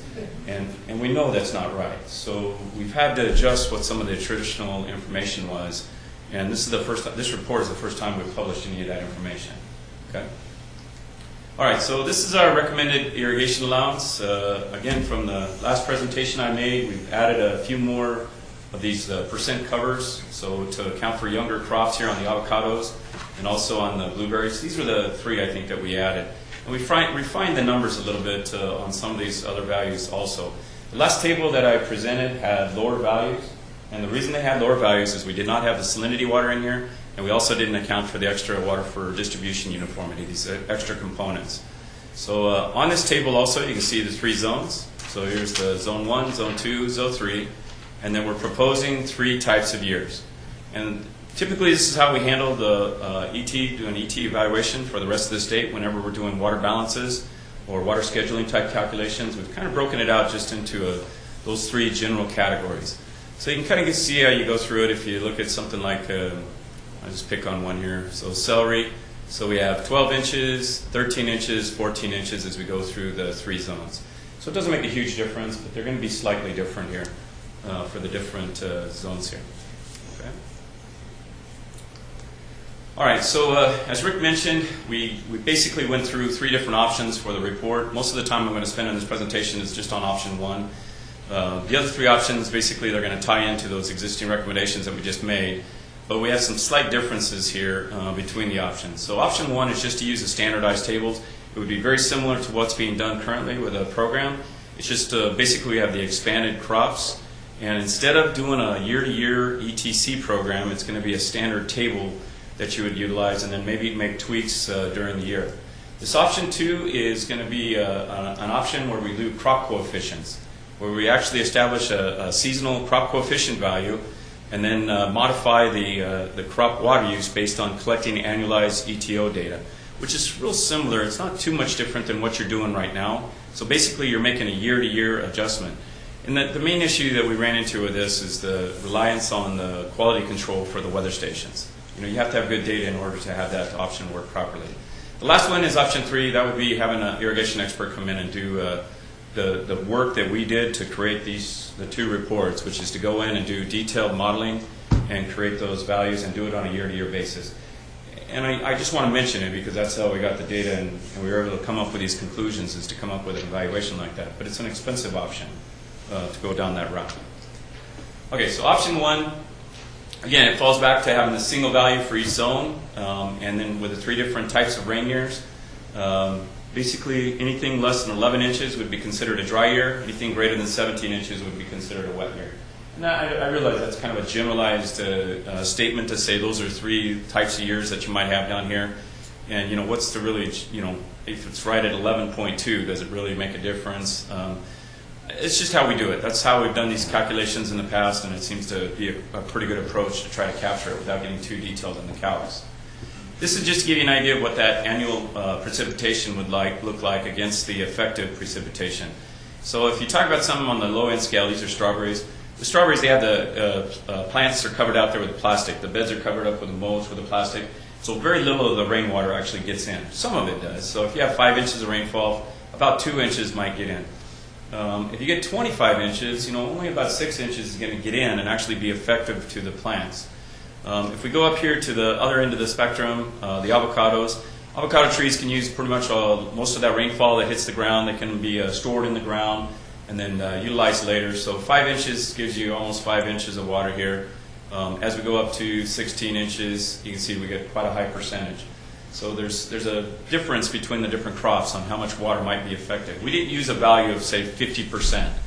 We didn't use some generalized calc here. We based it on the different crops and the different coverage that we might have. Okay, so we're recommending that you continue to use weather stations. Now, what we recommend is that these sim stations be utilized as primary because they have a built-in QC capacity into those. Now, some of the sim stations aren't ideal. There's a couple here that are really good, and there's one that's not so good. But at least they have a built-in QC program into the program. What we're proposing is to use the Fox Canyon GMA weather stations as backups to those, just as a check, especially in a transition mode right now. I think at some point, I believe that at some point you're going to trust this data and you don't need to do these year-to-year numbers. As we went back and looked at the data set and we did our adjustments, we found that the data looked pretty good after we did the adjustments. The problem is the QC on the data coming in on a year-to-year or a month-to-month basis on these. And I think at some point in time, it's not on my slide here, it's not in the report, but at some point in time, you might just want to invest in these 3 sim stations, get them updated, get them up to 2010 standards. It's probably about a $10,000 investment per weather station, and then have that be dovetailed into the state's program of ET collection, which is what most of the state is doing for ET calculations here. So that's actually, I should mention, at Cal Poly, we have a station that's some of the original equipment from Campbell Scientific, I think, from 1984, and we're in the process of doing this ourselves because I've been criticized for some of our data at Cal Poly. So I'm in the process of doing this. We still would collect the CTO as a check. The precipitation data from CIMAS seems to be a pretty good value. We've talked to staff a little bit about using the county precipitation stations as a check as well, and I think that's a good option because there's a lot of precipitation stations that are collected here in the county. Okay, so these are 2 of the CIMA stations, and these look great. I'm not going to show you the 3rd one because it's not as great. So this is what these CIMA stations should look like. You should have well-growing grass underneath this. I'm actually going to criticize that just a little bit. I know the gardeners like to get the weeds out from under the pods so you don't have this weeds growing up. But actually this is supposed to be the ET collected for this weather data collected over the top of a well-growing grass. So some of these things, I've always picked on them whenever I see them, but this is relatively good. And I think this QC program needs to be improved on. It needs to be built up and improved on for the weather stations. This is the option 2 coefficient approach, which we've just established seasonal coefficients for each one of the crop types, and then we'd multiplied by the ETO by zone, and we could do an actual value. So that's somewhat similar to what you guys are doing right now, except for you would have 24 crops instead of 3 crops. So we've left this as an option, so it wouldn't be that much different than your current program. It's just we're recommending that you utilize more improved KC values or crop coefficient values to come up with the actual values. So this would give you a little bit better improvement on the existing program, but again, we've kind of knocked it down a little bit by calling it option 2 here. The last option is to go through our full FAO 56 model, our computer model, and do the whole thing. That would require some staff, some experts, either on staff or contracted experts to come in and run through this thing, and it just requires a lot more cost here. Obviously, the cost for this report and everything it's just not cheap to do that on a year-to-year basis. Okay, so I wanted to share with you a comparison. This is a little bit different table than I shared on the Task 2.1 report. It's a comparison of the irrigation allowance values compared to the Fox Canyon values here. And we selected one zone so that you can get an idea of what the values might look like. I'm just going to focus on the highlighted ones. I'll do avocados, a full crop of avocados here to give you an idea of the differences. Now you might notice the first thing is that your values are elevated a little bit. And the reason is we divided those values by 80%. Because you have a built-in efficiency into those calcs. So to compare them apples to apples here, I needed to bump your numbers up by dividing by 80%. So your number was 47 for this zone 1, and then 44 is our number. So our number is slightly lower for the zone 1. For the Camarillo, for the zone 2, our number is higher than your number, and then for zone 3, our number is exactly the same as your number. So it's similar for the full-grown avocado, which we have a pretty good handle on. Knowing as far as what the water use was. Now what you'll notice is that we derated these values for having the lower crop covers for 50% cover and 20% cover. And on the old style, the old Fox Canyon GMA approach, those numbers stayed constant, and you can see these numbers decrease significantly as you have a smaller tree out there. Okay? So it's pretty basic here. So these are dramatically different compared to the full cover ones. Now let's go down to a single crop down here. No, I'm sorry, that's not the single crop. This is the triple crop. So if we have a triple crop on vegetables, we have 53 compared to your 52, 60 compared to your 68, 66 compared to the 60. So they're slightly different, and but they're not too much different. Let me do a single crop. This is one that I'm going to pick on a little bit because I know from the grower surveys that we have, this is one that's probably going to get hurt the most with our program. So that's a grower that used a single crop here and collected the full allocation. And our number is going to be 12, and his number was 47. And that 36 or 35-inch difference could have been utilized to justify having additional water go in there. And so our number is quite a bit lower based on having just the single vegetable crop. Okay? So I just want to point out a few of them on here so you get an idea of the differences here. Okay, this is the report this is the numbers I published, or I reported during the Task 2.1 report, just so you can see the differences. So I just wanted to make sure that you understood what we were talking about. Before, I was only talking about the ET values, and your allowed number, I was looking at your column number, and this table that I'm showing you now is the adjusted values. So the Task 2.2 report has our final recommendation for our values, not the Task 2.1 report. I was doing preliminary data for that presentation. All right, so let's see. So we have some new crops that we're presenting. The key differences are these canopy coverage and differentiating the single crops and the double crops and the triple crops. So that's where we're getting the biggest differences. We still have some difficulties. I'm going to recognize that we have some problems with what we're preparing here, and what we're proposing to you. So some of the key problems that we have is this vegetated versus total farm acreage. On some of the crops, like for example nurseries, we've given you a crop number based on 100% coverage. And we know from nurseries they don't have 100% coverage. They may have a number of 50% coverage out there. So the same thing with canopy coverage. We're going to come up with an estimate, but somebody's got to come up with an evaluation on whether it's a 2-year crop, with 20% coverage or a mature crop with 70% coverage.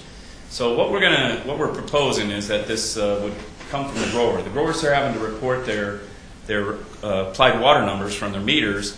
So we're also proposing that they would report these values also without having to do the ground truthing. And the way we were going to back that up is to request that the growers supply an aerial photo from some of these free sources here. So let's see. So the nursery and the sod farms are probably the key ones. This area coverage, they just don't have the full area out there that we would have for a map acreage.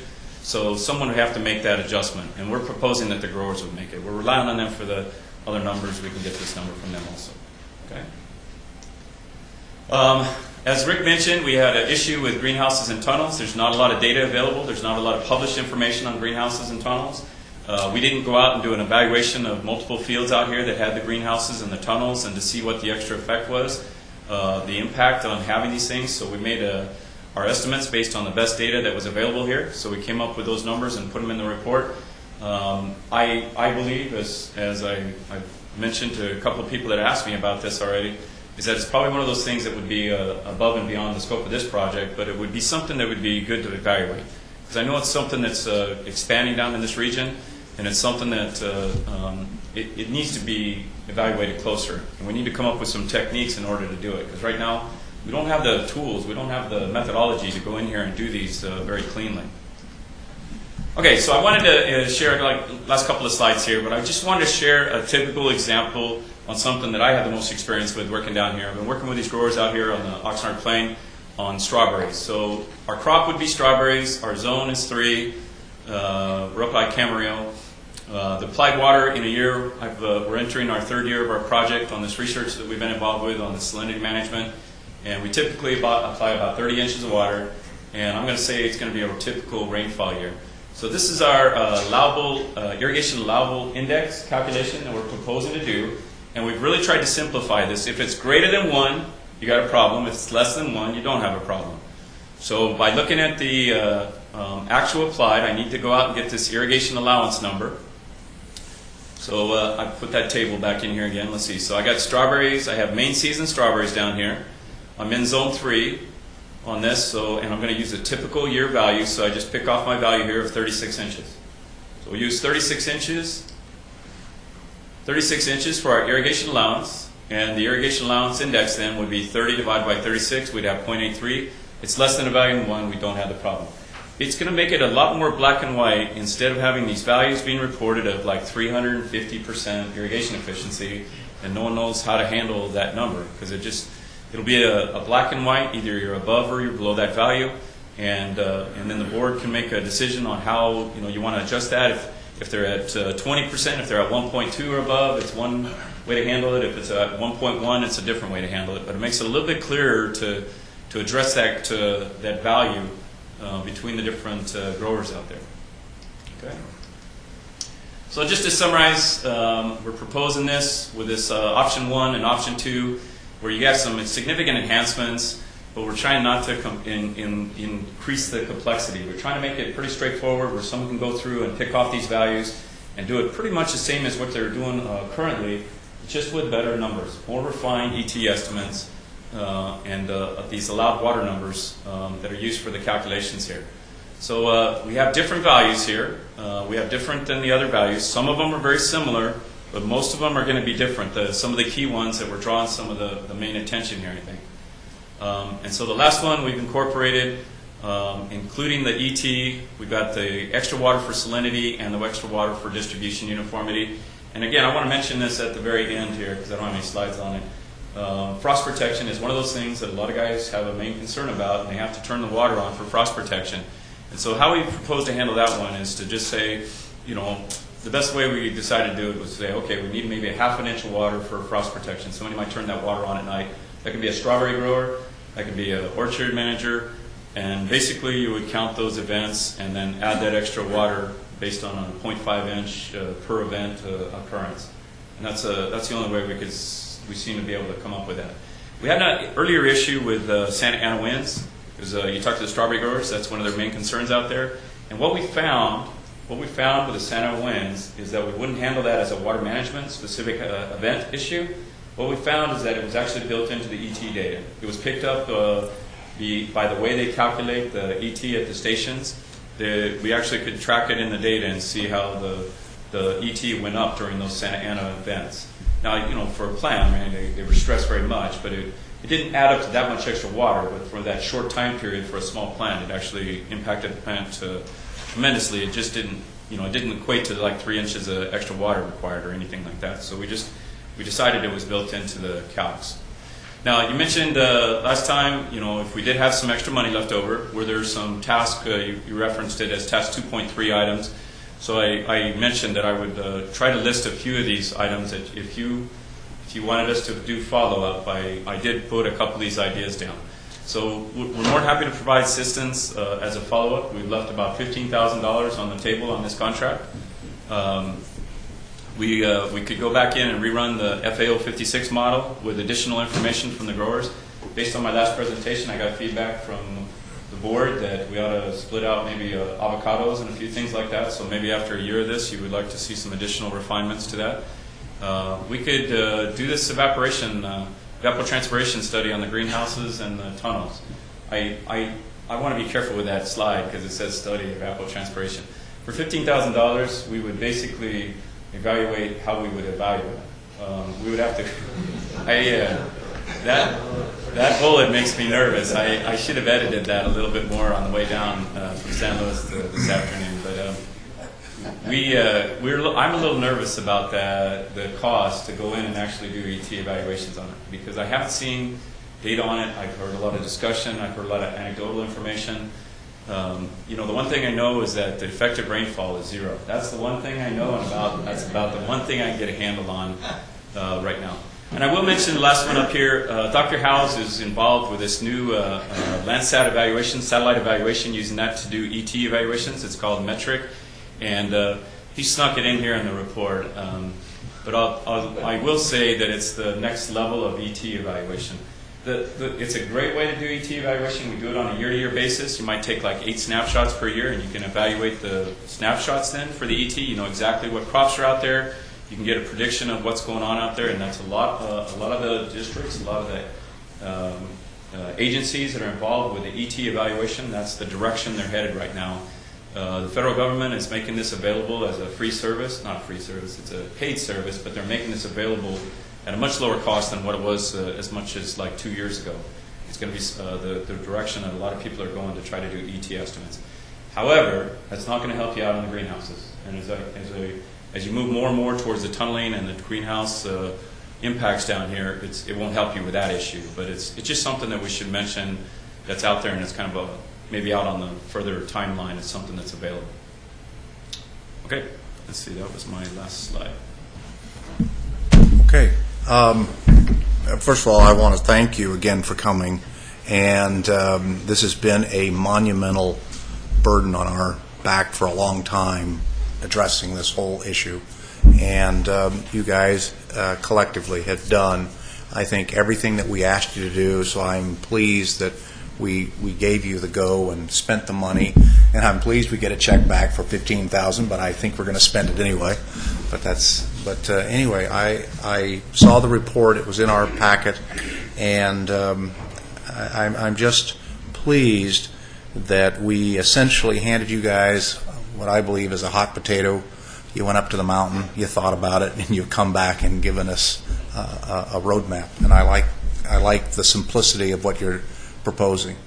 And from my standpoint, I don't think there's any of us here locally that have the expertise to challenge the expertise that you have. I don't think that really is our challenge. Our challenge is to put it to work and figure out a way to educate ourselves, change our methodology and some of our terminology, and make this issue more palatable for the growers. And it's been a major issue for the M&I folks who have felt, I think, for a long time that the farming community was getting a huge free pass. And again, I'm very pleased with the work you've done. So I don't know what other comments you guys have.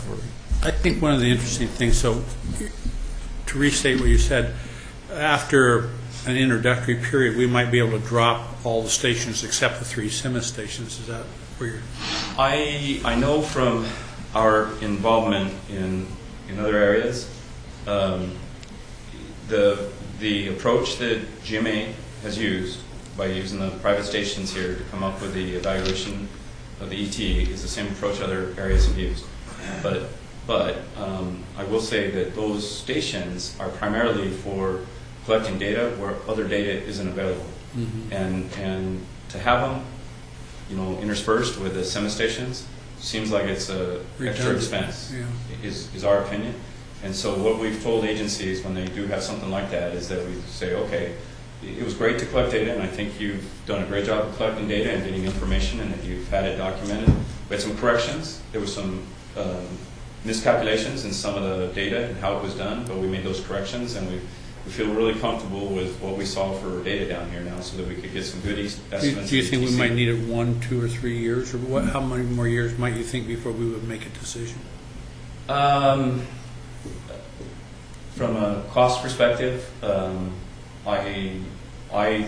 my impression was that it was a good idea to have kind of a backup as we make a transition to try to get those CIMA stations up to par, because at least one of the stations needs to be resited.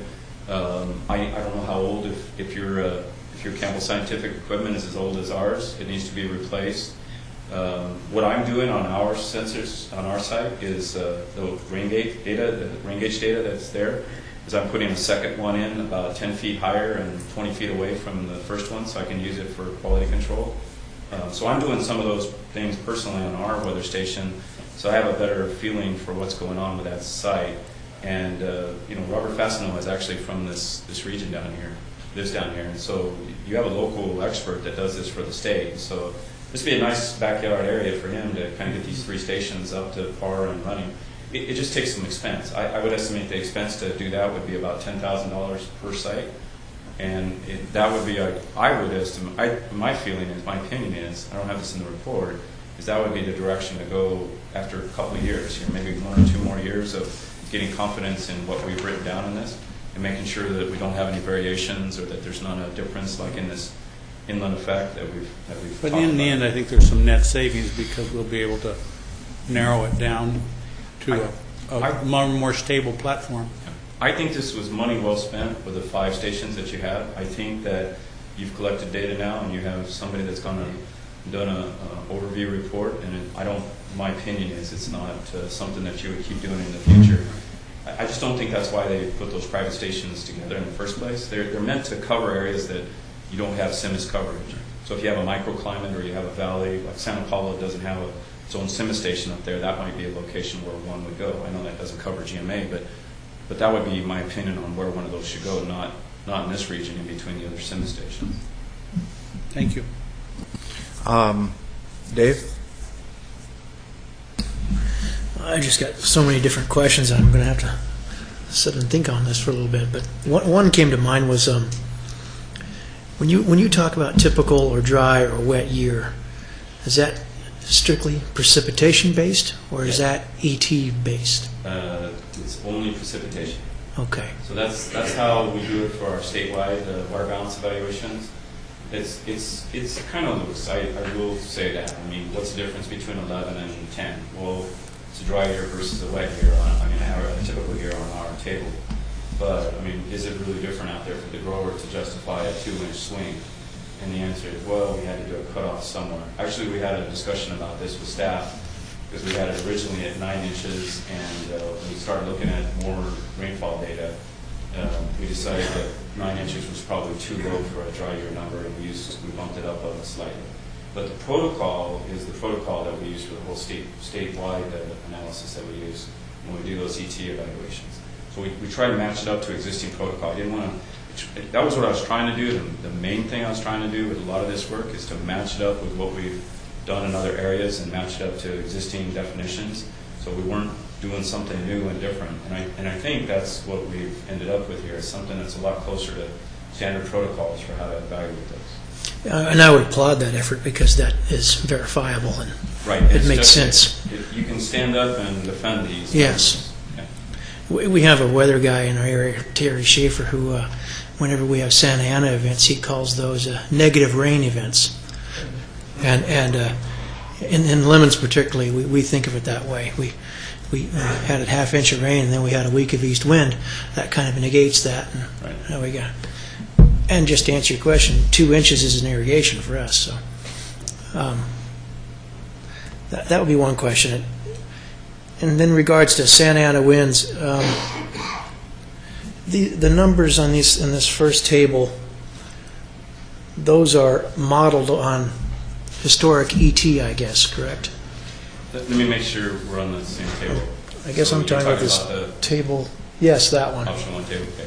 And those take into account years that had high east winds, I would assume, and those that didn't. You know, Correct. some years we have months of east wind, and some years we have very little.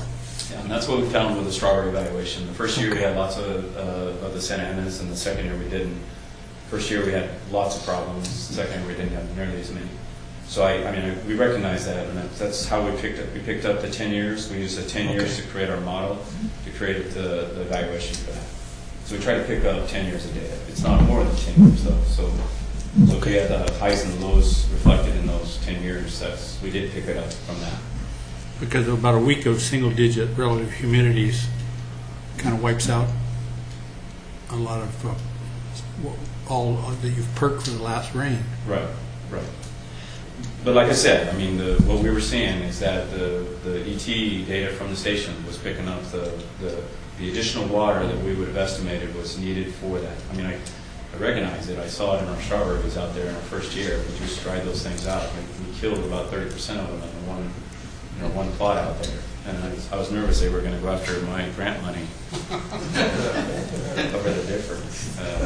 So I felt it. I lived it out there that short time period. So I know what you're asking, but I know I had Dan specifically look at those events, and I knew where we had events from our field data that we had out there from Camarillo. I know exactly what the days were and how much the wind blew and how much it affected our ET rates on our plants, because we have a bunch of soil moisture sensors out there. And so I had them track that, and we actually felt pretty comfortable about it. And then these numbers in this table, these are inches per acre? Those are inches per acre values. Okay. And in your table and my previous table, we would do things like write 42 point, I don't know what yours was. Yours, I think it was 42.58, and mine was 42.6. And the boss got a hold of these numbers and said, boy, you guys don't know those numbers that well. You better not have implied accuracy on these. So we rounded them off to the nearest whole value. And so, we know them pretty close, but we don't know them out to 2 numbers past the decimal point. We really don't know them out past 1 number past the decimal point. So I wanted to recognize that by showing it on the table as being rounded off to the nearest inch value. Okay. Thank you for great work. I think this is a good job. Charlotte. No, I didn't have any questions. I just want to thank him for a very good report. Anybody in the audience have specific questions for Dr. Stiles? Yes, ma'am.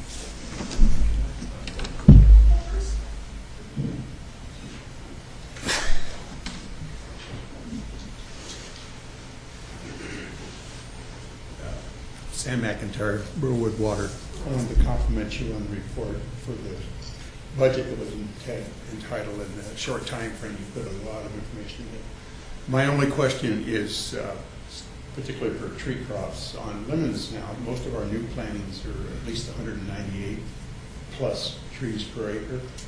And on the avocado plantings, a lot of them are 140 to 160 trees per acre.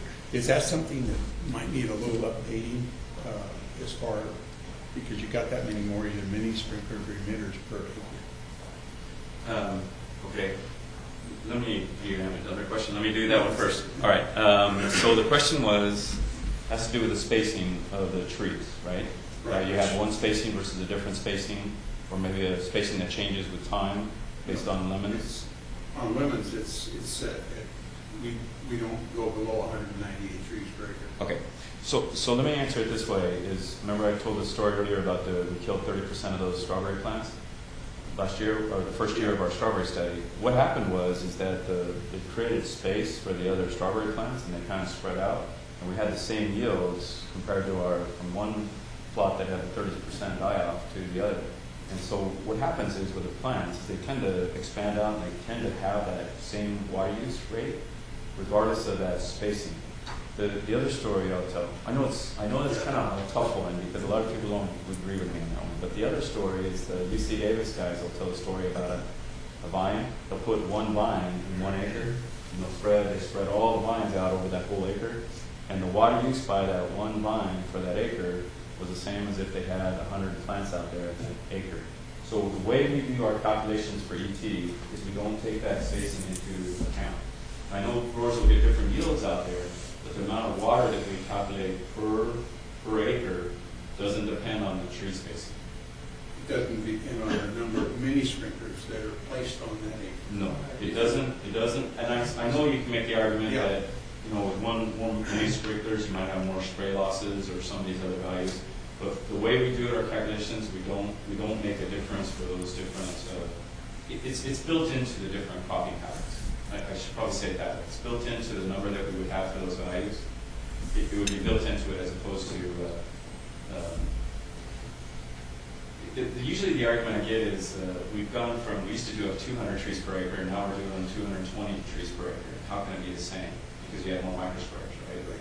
And the way I usually answer that is the trees are pretty much going to use the same amount of water. And what we've done when we've done our estimates is we've tried to incorporate those losses.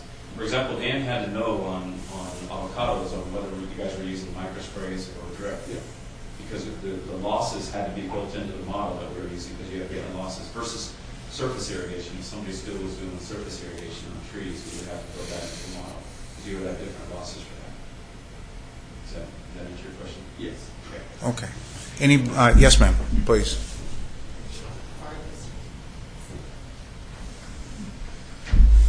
Dale Zarowski with the Farm Bureau, and likewise, I really want to commend the job you did on this. It was really good, and appreciate it very much.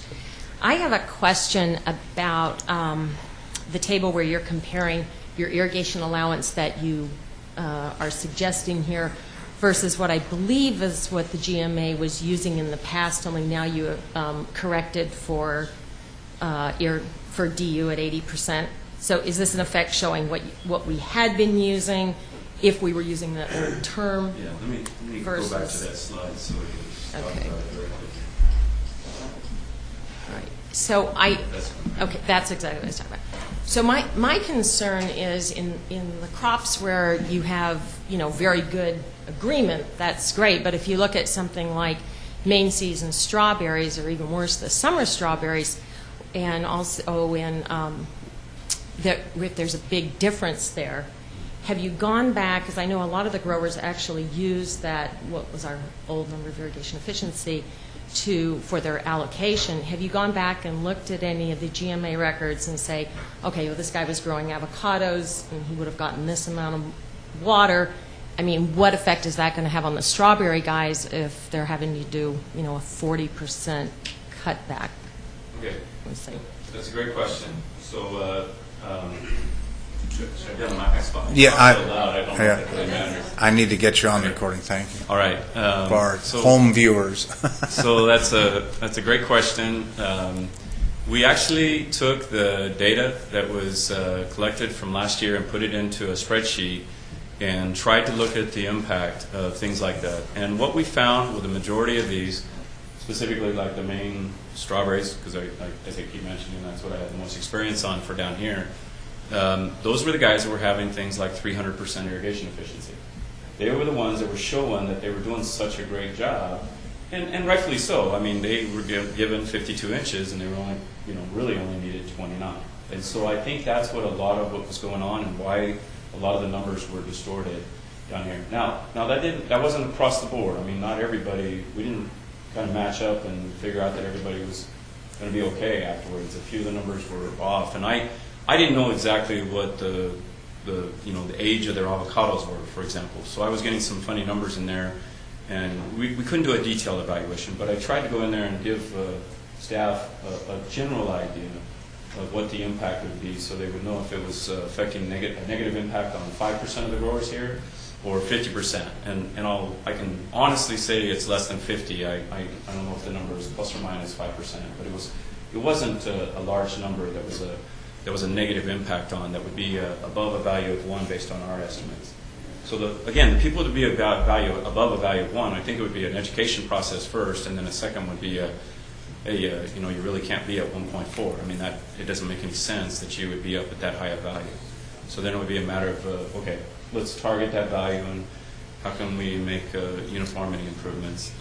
I owe you an email too, but yes, yes. There's ways to improve those numbers if the growers weren't actually able to match up some of the values that we're reporting on here, because it's probably because they have either a poor irrigation system or there's some other problem with their system, like they're not calculating the acreage correctly or something like that. My experience with the growers is they don't just waste water, because it's one of the high cost inputs out there with fertilizers and labor and everything else. So if the numbers are off or way off, my first suspicion would be is something's calculated incorrectly. They either have the wrong crop, they did the summer crop for strawberries instead of the main season crop, or something like that.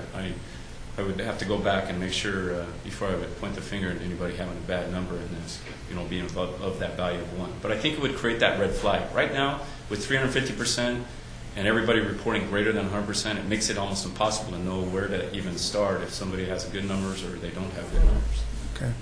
The demand on the infrastructure system has really been in that first few days after they set the berry sets out. And what was your impression of the overhead irrigation of the strawberries for the first 2 weeks or something? Well, just on strawberries, they usually irrigate with sprinklers for about 6 weeks. And the reason we started that study was because of United. United asked us to come in because they were maxing out the United pipelines out there, going out past the Oxnard Plain out there. There was a couple of PTP pipeline issues that were associated with it. What your recommendations are after you look? Well, I've talked to staff up there, and whether it's an educational thing or whether the guys are really changing, the numbers have dropped way up. So part of it may be because the growers out there just aren't all turning on at 6 o'clock in the morning and turning off at 1 o'clock in the afternoon or 2 o'clock in the afternoon, which is quieting. That was creating most of the capacity constraint problems, so maybe they're spreading their time out, or they're looking at these other practices. The growers that we've started with, one of the biggest problems that I've had with my research project on this is that they converted to the research protocol. So now instead of 1 acre, they decided it's working. So Ryan Harrison over at Samus Farms over by Camarillo there, he's a Ryder Brother grower. He switched to 50 acres over to the new protocol. So I don't have the Saving us water by being in the place. I'm not. The growers are. They're looking at other practices, and running water off the fields is not a good idea no matter what. So they're looking at better practices to improve this, the man-made or the man-influenced water off the fields. And for strawberry growers, it's the easiest one to target. Is at 6 weeks of sprinkler irrigation. We literally killed the plants because of how we did it the first year, though. So if it wasn't for those first growers sticking with us and figuring out what we were doing wrong, we wouldn't have solved the problem. They'd still just be doing it and saying that's a practice they ought to be doing down here. And I was ready to defend them, by the way, but we really kind of stuck with it to try to figure out how we could do it different. Strawberry Commission has funded us now to be in Santa Maria and up in Watsonville. We're spreading the program from what we started in Camarillo, and we're doing the other strawberry growing regions right now. Might you be able to come back and do a little dog and pony show and kind of teach all the people who might have missed a little bit of it? Because if you relieve that pressure, that's going to be a big asset. Yes, absolutely. There's some webinars that are taped. You can see it on the webinar too if you want to give it to some people to look at. I'm more than happy to come down and do the presentation. We're funded to do this stuff for this year. Just getting it started. This time of year right now is a crush for me just because I teach, but my last day of teaching is Friday, so the pressure comes off a little bit. I mean, as far as coming down to meetings and things, it's a little bit easier for me to do that. Okay. Anybody else? Dr. Stiles, again, thank you very much for a great report and tackling a major issue. It's been a major issue for us since we created the ordinances that created this whole irrigation efficiency thing. It's been great working on this. I just need to commend staff. I've probably challenged Rick a little bit with having to work with a professor and a couple of UC extension specialists on this, but and then Ben and Larry have been tremendous on providing input and working together. We don't do that very often, and we should, because we need to bring the expertise in from other areas so that we're not writing competing reports. And so I think the idea that staff had that we incorporate the three of us and get our expertise together in the same room at the same time, I think it was a really good idea. Yeah. And, it helped a lot. It's an extra set of eyes on these things and extra set of comments that helped to build the validity of what we were trying to do for you guys. So we just didn't want to have two experts showing up on opposite sides of the courtroom. Yeah, there you go. Yeah. Let me, if I may, thank you, Doctor. Let me shift the discussion here now. I'm watching the clock.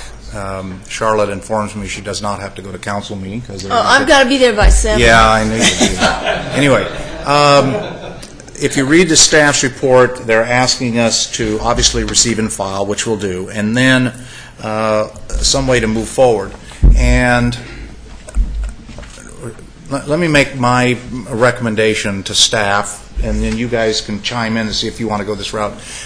Rather than trying to sit here and design a program, an outreach program, what I would propose is at the January board meeting, you need to outline to us your proposed outreach program to implement the protocol that the team is suggesting. It ought to address, should we spend the money to upgrade the SIMA stations? How many educational workshops should we have? What changes in form, whatever the methodology that you guys think we ought to follow through, and then when you make that presentation in January, we have actually something to look at and say, yeah, move this here, move that there, move the time frame up. But I'm not sure it's really a good use of our time right now to try to design the outreach program. Let you guys put your heads together. You've been working on this thing, this process. You have in your own mind, I think, some sense of a sequence of events to bring it online. Outline that, put it into a presentation, present that to the board at the January meeting, and then we can sit and have a discussion of how we're going to implement some of these changes. Does that sound like a methodology that we can go through? You guys okay with that? Charlotte, you okay with that? And I would recommend that maybe some of this, that Dr. Stiles' reports be disseminated among the farming community a little bit.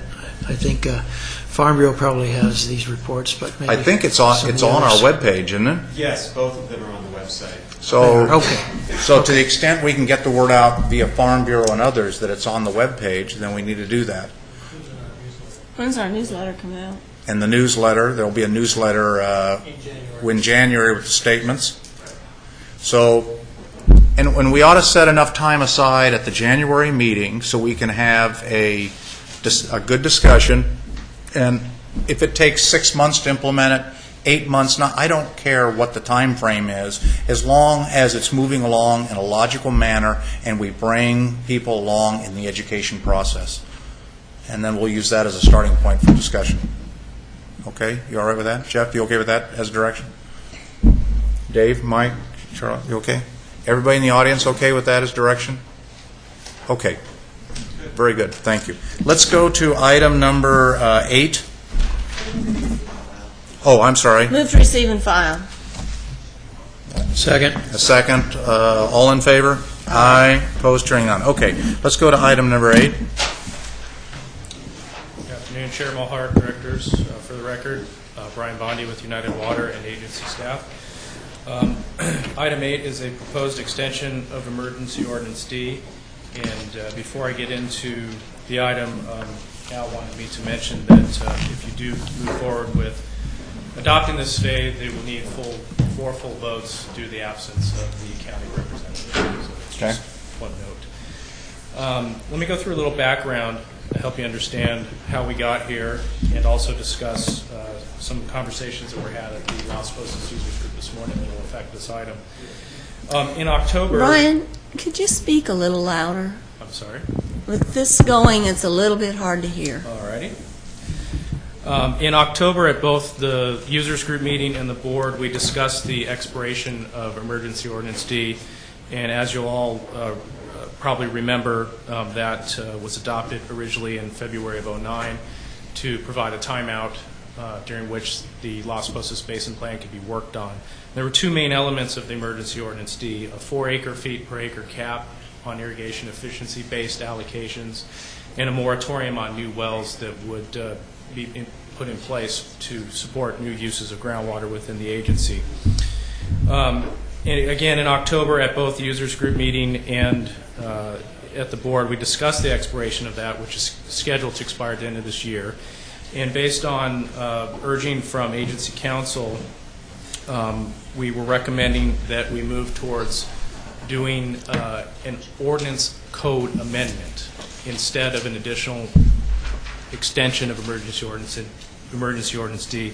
And the issues there, Al can elaborate on that, but basically emergency ordinances are designed to address emergency issues and are supposed to be temporary in nature, and obviously we're moving into beyond a 2-year situation with this.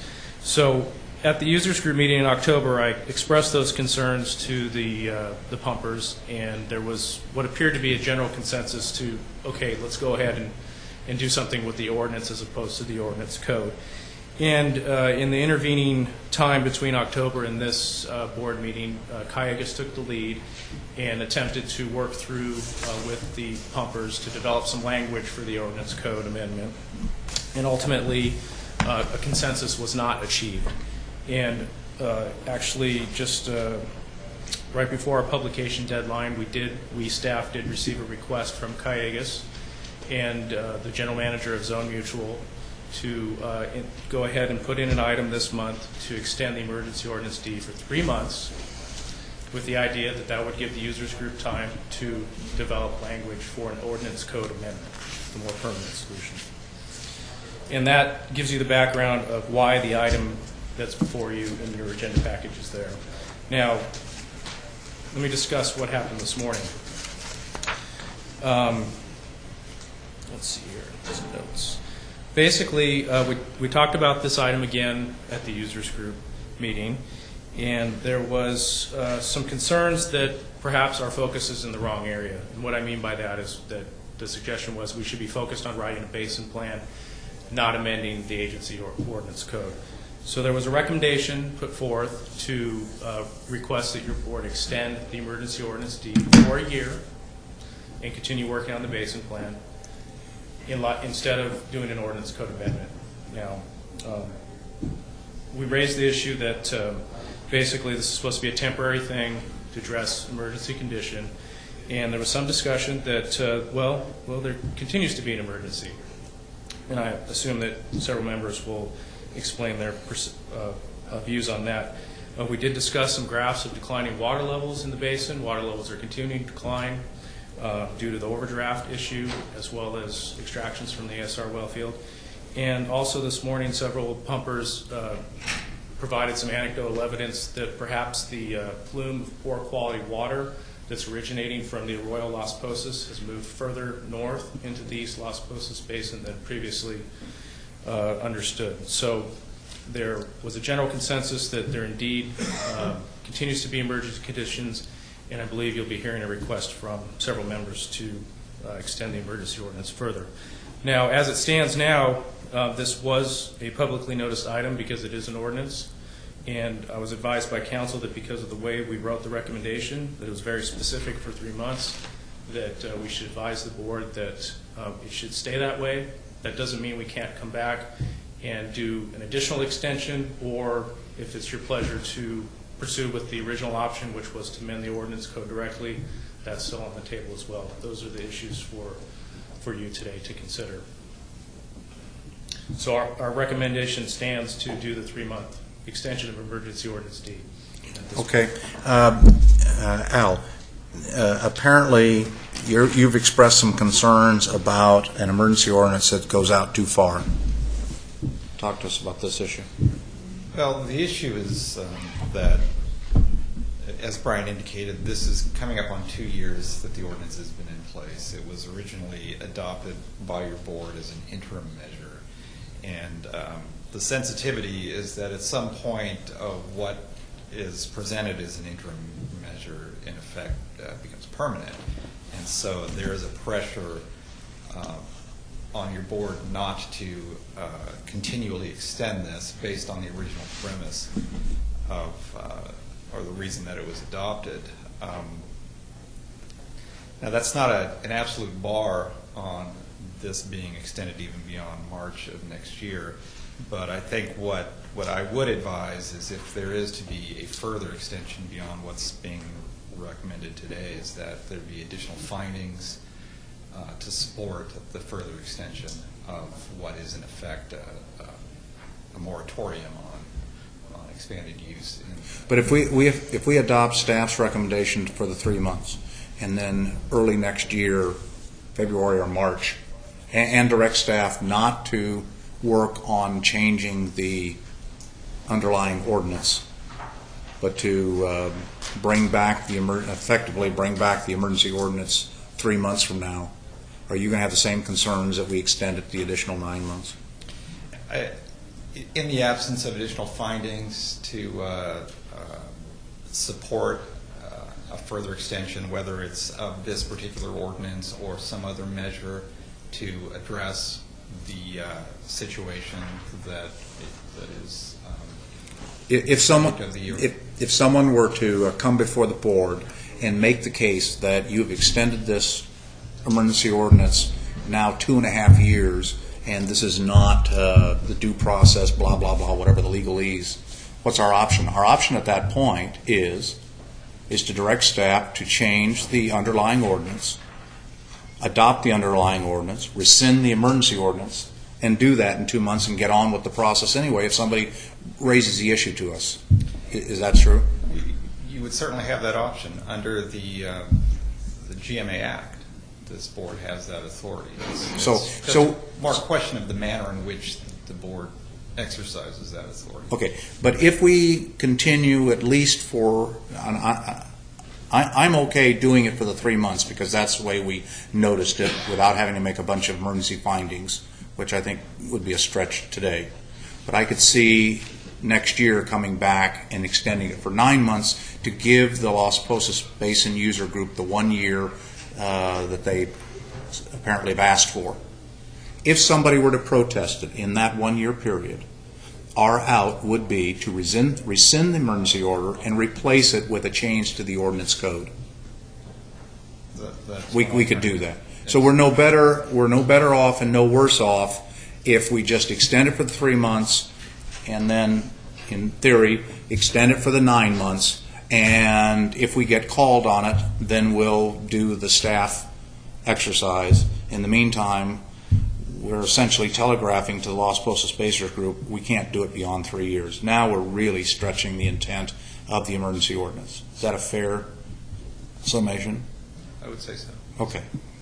What do you folks want to do? My understanding, Chair, is that these issues that this group's been grappling with are not simple. And some of them are based on Callegues's brine line being in place and utilization of these poor waters and solving some of the pumping detriments that are in those basins. So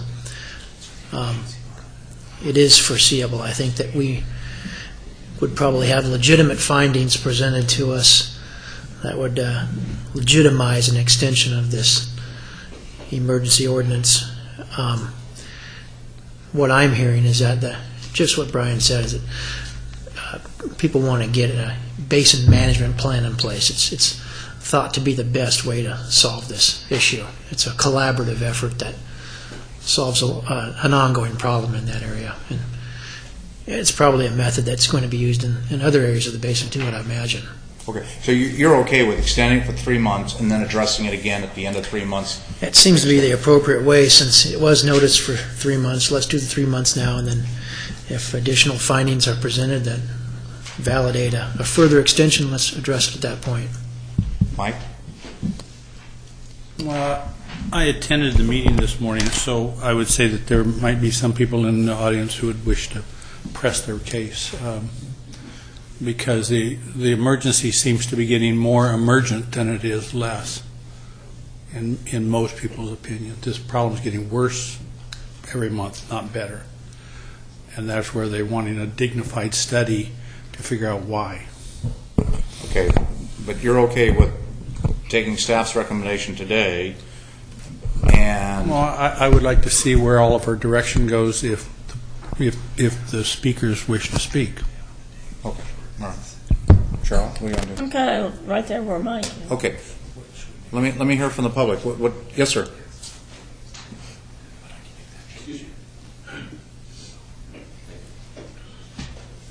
My name is Raymond Arrowesti. I live in Somas. I built a house on 22 acres, and I grow approximately 2,500 avocado trees. Trees which I'm currently irrigating with drinking water from District 19. I do not have a well. I'm paying in excess with lift charges of over $1,000 a foot to grow my avocados. I need to drill a well. I'm told there are approximately 3 or 4 people like me that have applications in with the agency right now. Emergency Measure D was enacted almost 2 years ago, and that enjoined the right of farmers and small families to use their land. An infringement on land should only be done for a compelling or a very, very important purpose.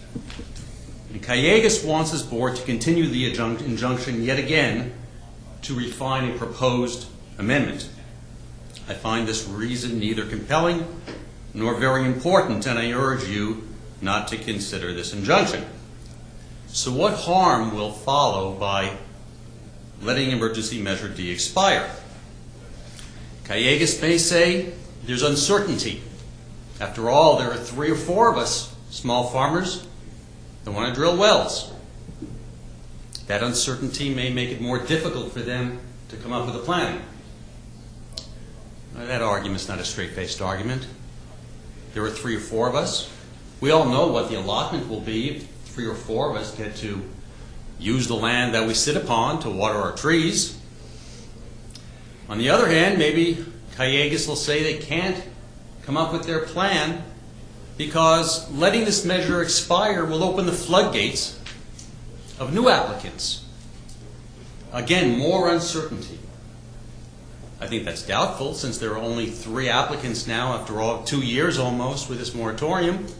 But if in fact that's the case, this board could reenact another emergency measure and at least allow those of us who have patiently waited for almost 2 years to use that water which we are legally entitled to. After all, we sit on top of a lake. The reason for continuing the injunction is neither very important nor compelling. But the economic effect of continuing with this injunction to small farmers is extreme. It's costing me an extra thousands of dollars a month to use drinking water to put on my avocado trees. It's almost been 2 years. I think it's time to let this injunction expire. Thank you. Okay. Anybody else? Henry?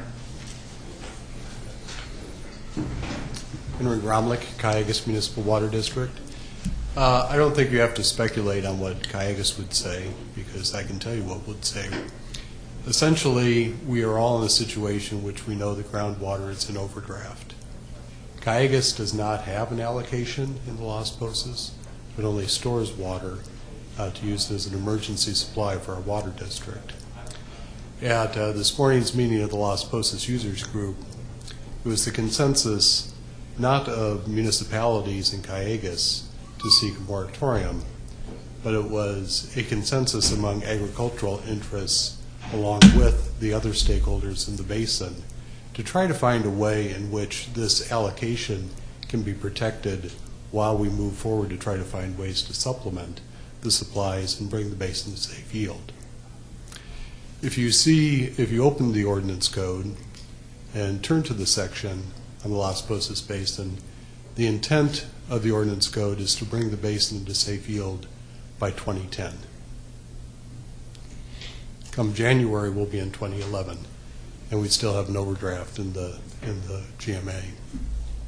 And so we have enjoyed your support in dealing with this, and we appreciate the plight of overlying users in the increased cost of the allocation. But essentially, the attempt to deal with expansion of use when the status quo rules of the GMA only exacerbate overdraft is, I think, the policy issue before your board. And we would welcome a 3-month extension if that's the case, or if at that 3-month extension, if it's the board's pleasure to move into the ordinance code the provisions that somehow regulate expansion of use as we try to move to a sustainable yield, we would certainly support that as well. Thank you. Okay. Sam?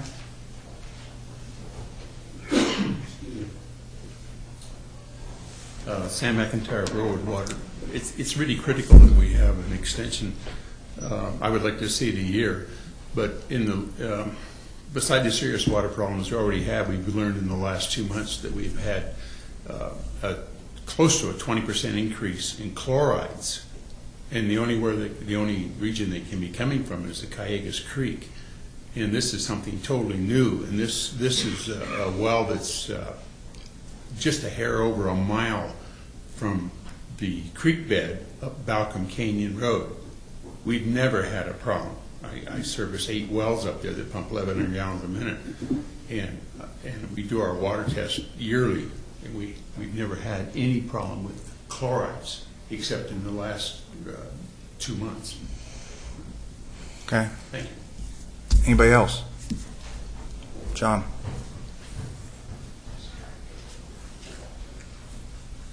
Members of the board, I'm John Grether. I'm a grower in the Somas area, and I also was at the Las Posas meeting this morning. 3 months is acceptable because of the technicality of the notice, but it is a very, very complex problem.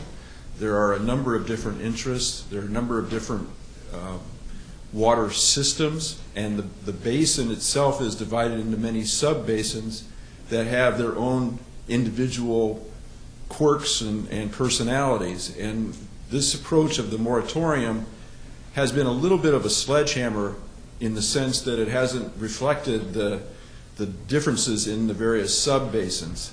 And so even if it is to be a permanent sort of ordinance, it's going to take a lot of work to fine-tune that to be appropriate as a management plan for each of those sub-basins. So quite frankly, I just don't see it possible to get anything on a permanent level done in the next 3 months. So I would encourage you to go, or to be thinking in terms of at least a year, because it's going to take every bit of that. Okay. Did I see somebody else had a hand up? Dave? David Schwabauer, grower, also a alternate member. I take my alternate member hat off for this board when I speak, and I speak as a grower, as a pumper. I attended the meeting this morning with regards to the situation, most particularly the Las Posas Basin where I pump from is also the same basin that many of the pumpers for Waterworks 1, Waterworks 19 receive their water from as well. So you have a basin that is challenged for both the municipality as well as all of us in agriculture. I think it's extremely important to look at this over a year-long period. If it needs to be done based on a 3-month period now due to noticing or what have you, then let that be. But I think it has to be in the forefront that there's a year's worth of work that needs to be done. I say this from the standpoint of having watched the Las Posas Pumpers Group over the past time frame since that we've started grappling with this, and as has been elaborated by other folks, it's extremely challenging. The geology of the basin is far more complex than I think we even thought it was. And the implications of the well field that Cayugas has, and whatever the pumping requirements that may be enacted on that well field are going to be extremely challenging for those of us who are growers and pumpers in that area. So I think it's incumbent upon this board to enact the year-long time frame. Thank you. Thank you. Ready? Good afternoon again. Reddy Pakala with County Public Works, Water and Sanitation. I'm representing Ventura County Water Works District Number 1.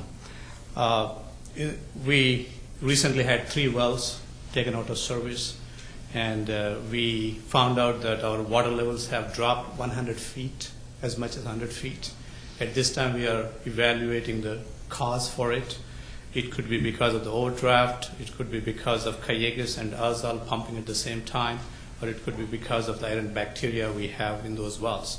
But in any case, we are seeing a big impact on our wells in this basin where Callejas ASR well field is. We also have seen drastic changes in water quality in one of the wells. We drilled along Balcom Canyon Road. In about 2 months period, our TDS chlorides hardness have increased substantially, and we can provide all the documentation to our staff. And we do think that we have much emergency now than in the past, and we do have to have this sub-basin management plan completed. From my perspective, this is the basis for us to move forward with any supplemental water development that we want to do in this basin. It's also critical for us to understand how Callejas is going to be operating their ASR well field. And at this time, we don't have a good understanding of how that's going to be operating. I know Callejas has been working hard on their agreement with the Metropolitan. They are putting their heads together. We believe that a 1-year extension would be appropriate, but based on the noticing requirements that you have, I would recommend that you move forward with the 3-month now and come back with a follow-up emergency ordinance. Okay, thank you. Anybody else want to speak up? Andy? Sorry for my impromptu earlier today. Sorry. What I was really trying to get, not to speak directly to Ordinance D, was that I think there's a bigger problem than just keeping Ordinance D. I think it's a good tool for us to use in the next 3 months to a year to get to where we need to be as far as the basin management plan. Like we already talked about, 3 of the 4 wells that we maintain on the Waters Ranches have dropped dramatically, and in order for us to maintain farming, if they drop again like they did this year, we'll be out of business next year. So that was my urgency at the beginning of the meeting. We've worked with Callejas. They've showed us the problem that they believe with the ASR water field. They're working together with us to come up with a management plan. I don't think a well moratorium is the way to go as far as continuing to sustain our water for the future, and that's basically where I'm coming from. So, okay. Thank you. All right, thank you. Anybody else want to speak on this? Yes, sir. There is a compromise position here. From what I understand, the measure has 2 components. One is a 4 acre-foot cap, and the other is a current moratorium. The board could take a compromise position by keeping the cap and granting to those current applicants a permit to drill a well. Mr. Pinaro tells me there are 3 or 4 of us. Okay, thank you. Hold on. Yes, Mike. Come back and let me ask you a question. Number one, I'm sympathetic with your problem. How many acres do you have? 22. And you have avocados? Yes. The problem I would see, and do you have any of your adjacent neighbors who are wanting to combine with you to make a well? There's one person that may. I'll do it on my own, though. Do you understand what this is going to cost? About $250,000. I would say that Esper Peterson sat with me recently, and he has 900 in his well.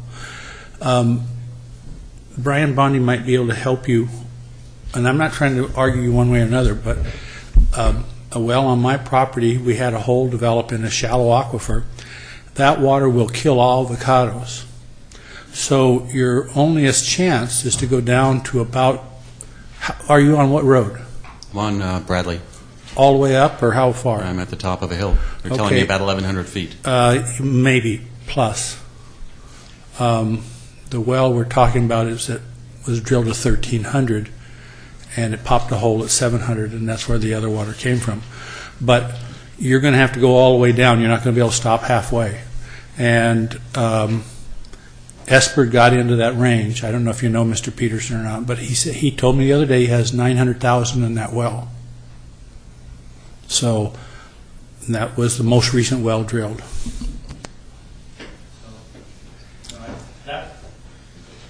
I don't. My problem. I sympathize with you. It's not going to pencil out on 20 acres. And if you try to go the short route and maybe try to get a shallow aquifer well, and you kill your trees with that, we don't have Ben Faber here right now. He's on sabbatical, but the fellow in San Diego County did extensive research on recycled water and how much salinity they can tolerate. And he's very emphatic that anything over 100 parts chloride is going to be harmful to your avocados. And Brian, what was that? Was in the 180 range, was it not the? Approaching 200. So, by definition, that should kill avocados if you got into that shallow aquifer to save, the price. So I honestly, I sympathize with your desire to get where you're going to go, but I don't think it pencils out. You could buy Arrowhead water almost as cheap. Thank you. Okay, Craig, and then Reddy. Craig Underwood, Zone Water Company. I believe it was a general feeling of the Basin Users Group this morning that we all supported a moratorium extension for another year, including the 4-acre cap and the moratorium on well drilling. The discussion that's been going on over the last couple of years is restricting water use for what we're currently, what the current demand is, and there's a great deal of concern about adding to that demand by drilling wells which would then be irrigating brand new acreage which is not currently being irrigated. So I would personally support an extension of the moratorium or extension of the emergency ordinance for another year. Okay. Were you out of the room when the discussion was, I think you were out of the room, that because the way it's agendized, it talks specifically about 3 months, and we have to go through some additional loopholes, or not loopholes, hoops to get it to a year. So, and it may be that, the proposal is you do it for the 3 months and then you have to address it again, but everybody's saying they want it extended. So that's why we're talking about the 3 months, because that's the way it was agendized. Okay. All right. Heard that, Matt. All right. Ready? Ready? Did you want it? Oh, okay. Henry. 2 comments. One, I would encourage GMA staff to explore the variance option in the current emergency ordinance. If this is area, in this particular case that we're dealing with, that's currently being irrigated with water from the basin, and if that was retired and shifted over, it seems that you'd be able to make the no net detriment finding that would be required. And then also I wanted to invite any stakeholders and GMA staff. We will be setting up a meeting in January to discuss the aquifer storage and recovery facility operation. Our general manager has briefed our board. There are significant developments that we have discovered in the operation of that over these 2 years that we want to inform all the users as well as our purveyors. Essentially, we have performance obligations with Metropolitan that the current design of the ASR project cannot deliver on. And so we're in the process. I think it was by day 3 our general manager had reopened negotiations with Metropolitan. They're ready to work with us, but it's a adjustment of expectations on many parties' parts in the Las Posas Basin. Okay. So we appreciate your accommodation with the 3-month extension. Okay. Anybody else? Mr. Chairman, one thing that I think we need to look at, and maybe not right at this vote, but part of the holdup, when we hired through United to have a position to do basin-specific planning, hopefully that hiree was going to stick to that. What I've seen is that there's a lot of production being done by the person who filled out Mr. Bondi, but the discussions have been largely around to write something that's pertinent based on the studies. In the absence of the study getting finished, nothing else gets done. And I would ask that we take a more aggressive opinion to say we're going to get the damn study done.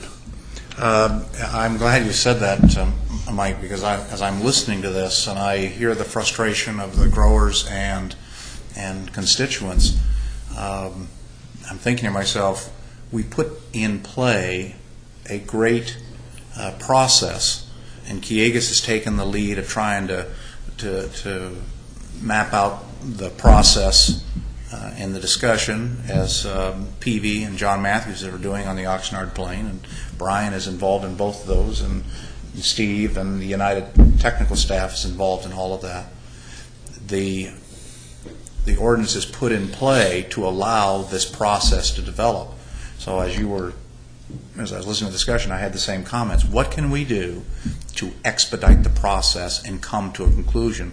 And I don't know what the logjam is. So if the logjam is that you're being pulled in too many directions, then we have to address that. If the logjam is we can't get you enough computer time to run the models, we have to address that. If the logjam is a political logjam where the constituents and Kiegas and others cannot come together, to me the only solution to that one is we need to have more meetings more often, and just like the unions do, lock the doors and you ain't coming out until you have an answer, because it's too easy to have a meeting. I remember when we created Ordinance 5, which is the underlying ordinance to everything that we're doing 10, 12 years ago, we met on that on a monthly basis, and it took us 2.5 years. And if I were to do it again, I would just grind that thing out. Now, we've been at this for 2 years, and I think we've had great discussions, and people know they have to get it done. So maybe part of the solution is, if we extend this by the 3 months, this question is going to come up again in 3 months, and we're going to be right back to where we are now, and we're all admitting that, and we may have to extend it again. We need to have, what I would ask is that the January meeting, in addition to a discussion by our staff on how we take the ET program forward, we need to have a discussion. Maybe, Henry, you have to make a presentation with Brian and staff on how we're going to do some expedited meetings to get this process going. And if out of this discussion we have a political logjam and a technical logjam, Brian's here, Tony's here from the United staff, you guys need to tell me what you need, either my pressure on United to release you the time to do this, or Brian, you have to tell me, and Jeff and I and Mike will sit down together and figure out how to get this thing done. I think we need to expedite the process of getting a plan in place.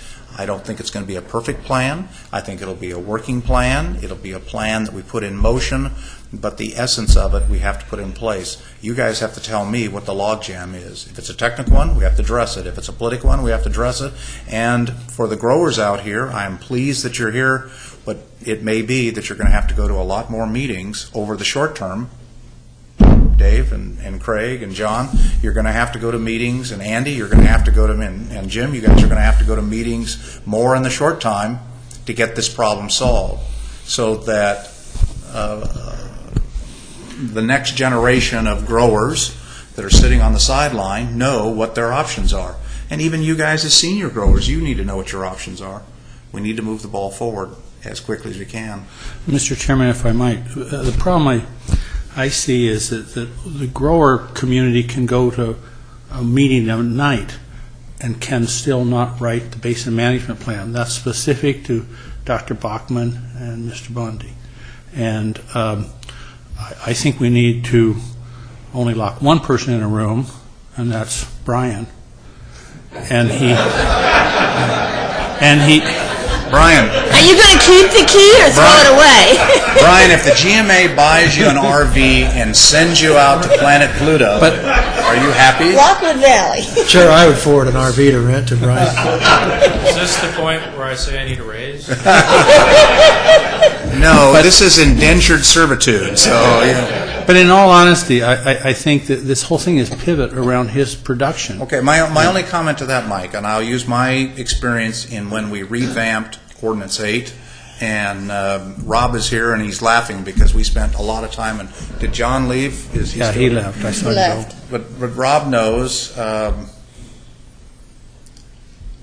the actual writing of the writing of the plan is a piece of cake.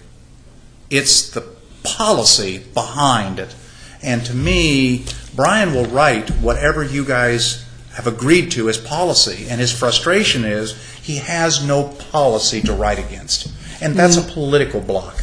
I question it. My perception is that he's a techno-womp, and he needs to study the issue and be able to decide where the basins are and what the effects are, and not, I don't see it as a political issue. Let me ask Brian. I think, Brian, come out of your RV and talk to us. you know, it's funny. I've kind of been trying to convince my wife we should get an RV, but There may be a free one in the future. Think of it as a vacation. Come on. But it may not be where he wants it. my planning could serve some improvement, though. We have a home with a short driveway, so I'll need some land for that RV. Do you need water for the land? I think it's a combination of factors. Dr. Kelly and I talked a little bit about this today, but I'm glad you said what you just said, Dan. Writing of the plan is not the issue. We could carve off. Henry and I have had an outline for the plan for a year and a half now. It's not the time to sit down and write it. It's the decisions that need to be made that go behind it. And when I started going to these meetings, I didn't say much. I kind of took in, but what I remember from day one, first meeting, is every meeting ended with the question, how much is supplemental water going to cost?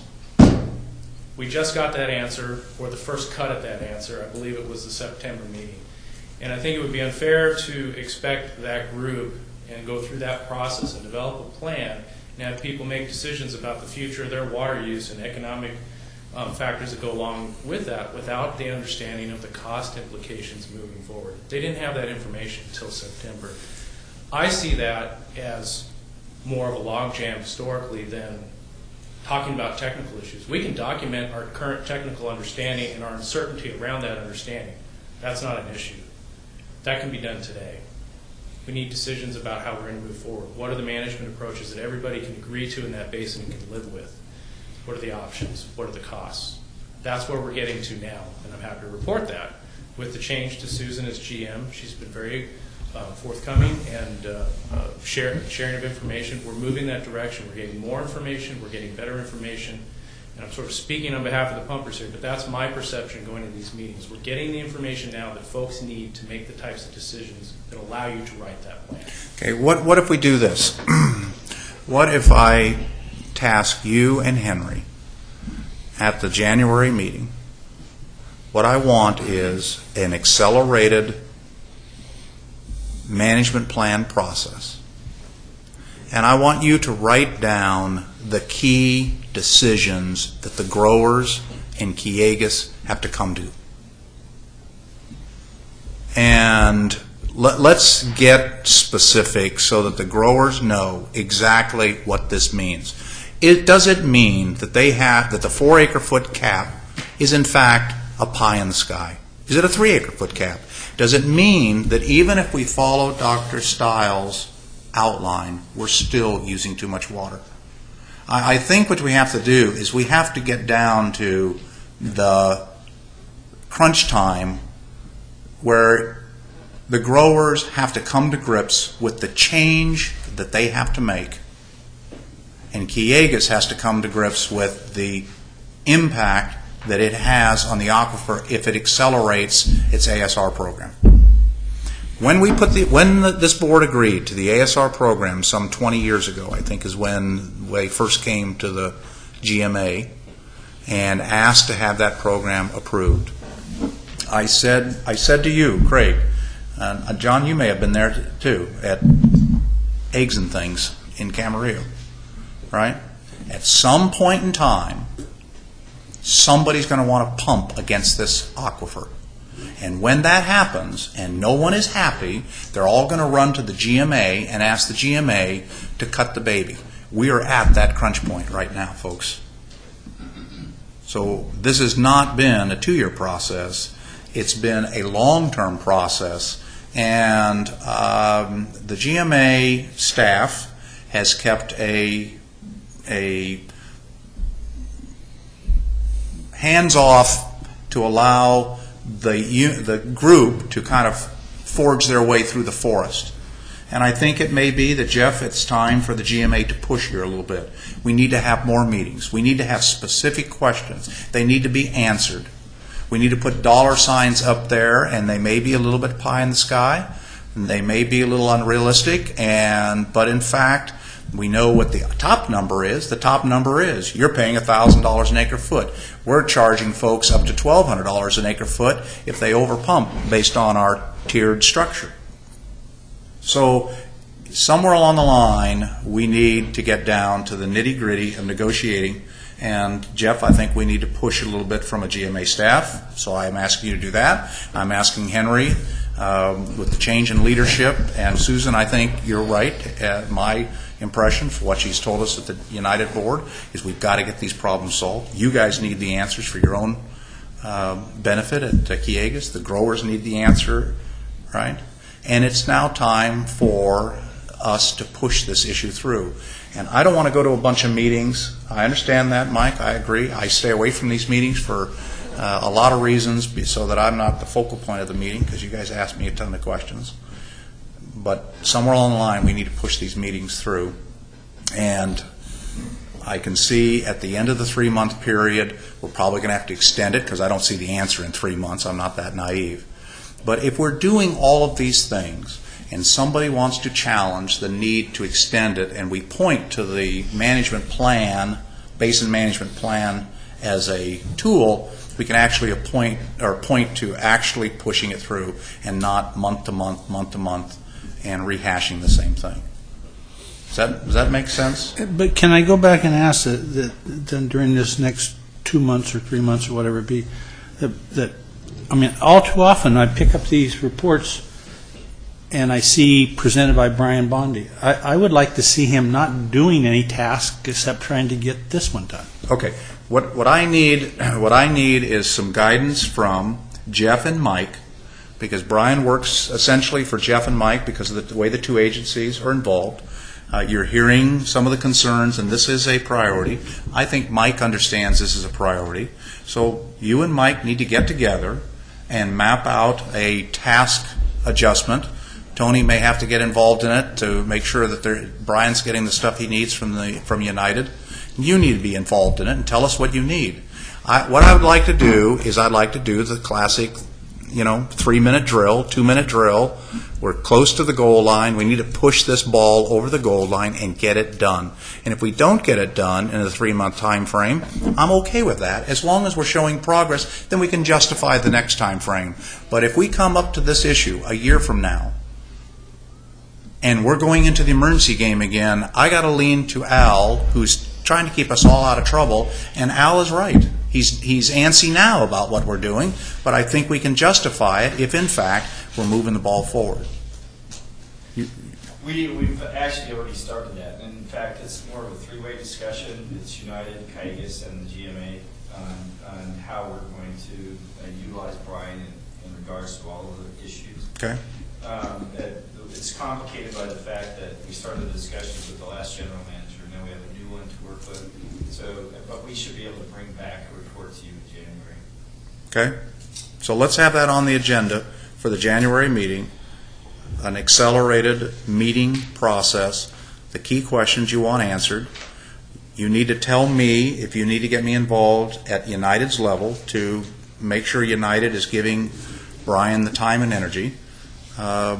And you guys have done it before. You've told me where there's been problems, and we worked through them. Let's do it again so that we can move this ball down the road. Okay? Everybody okay with that as a direction? Yes, sir. You have to come up. I got to get you on tape. As long as you continue to grant extensions, there will be no plan because they have no incentive. You have, in my opinion, You have to draw a date certain, because they know they will lose their moratorium following that date certain. And any of us who have been in negotiations know that it all happens in the last hour. Even after 2 weeks of negotiations, it happens in the last hour. So I think you're going to be back here in 3 months. You'll be back here in a year. And small growers like me will be subsidizing the lack of a plan. Give them a due date. Okay? And they'll work. All right. We've heard the message. You've got major growers in here who've heard the message. I think we've heard a challenge where we are right now. The proposal from staff is to extend the moratorium for 3 months. That's what's before us now in terms of what we can act on. Mr. Chair, I would move to extend the moratorium, the duration of the emergency ordinance D from December 31st, 2010 to March 31st, 2011 by adopting revision number 3 of emergency ordinance D, which is attached to this letter. Okay. Can I stop you real quick? When we wrote this board letter, the vision was that we would be moving towards an ordinance code change. This would be temporary. Now it sounds like this may become something that lasts 12 months. One recommendation, one additional change would be under Article 3, Prohibition, Item C. We would ask that you make part of your motion to change fourth line where it says December 31, 2010 to March 31, 2011, so that we do not have a gap in the 4 acre-foot per acre cap provision. Okay, give us that paragraph article again. Article 3, Prohibition, Item C, fourth line. Change December 31. Let's read it all. It's hard to just change a date.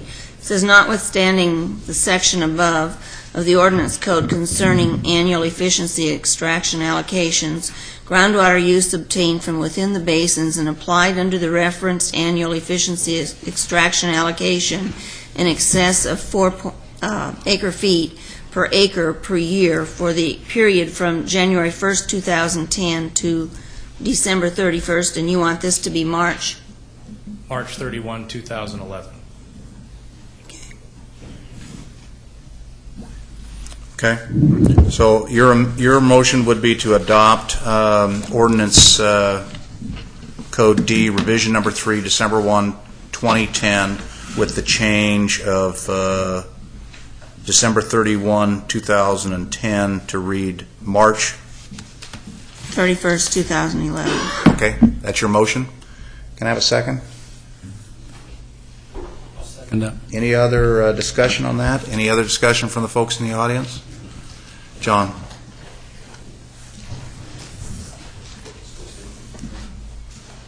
I'm a little bit confused because in that same paragraph, or down below under duration, it says it's going to last until March 31st, 2011 anyway. So you're not really extending anything if it's already set to expire on the 31st of March as it is now. This is what we're adopting. Is this the adoption? Yes. No, this is the new one we're adopting. This is It's not signed, so it's what we're going to adopt. Okay. just to be consistent with the expiration. Okay. So the motion is to adopt ordinance D dated, revision 3 dated December 1, 2010 with the changes in the date. Motion is second. Any other? Miranda, roll call, please. Chair Mulhart? Yes. Director Craven? Yes. Director Kelly? Yes. Director Borchard? Yes. Okay. Item number 9. Is there? Yeah. How long is item number 9 going to take? It can be as short as me saying my board letters before you. Do you have any questions? Okay. The board letter is before us. Do we have any questions?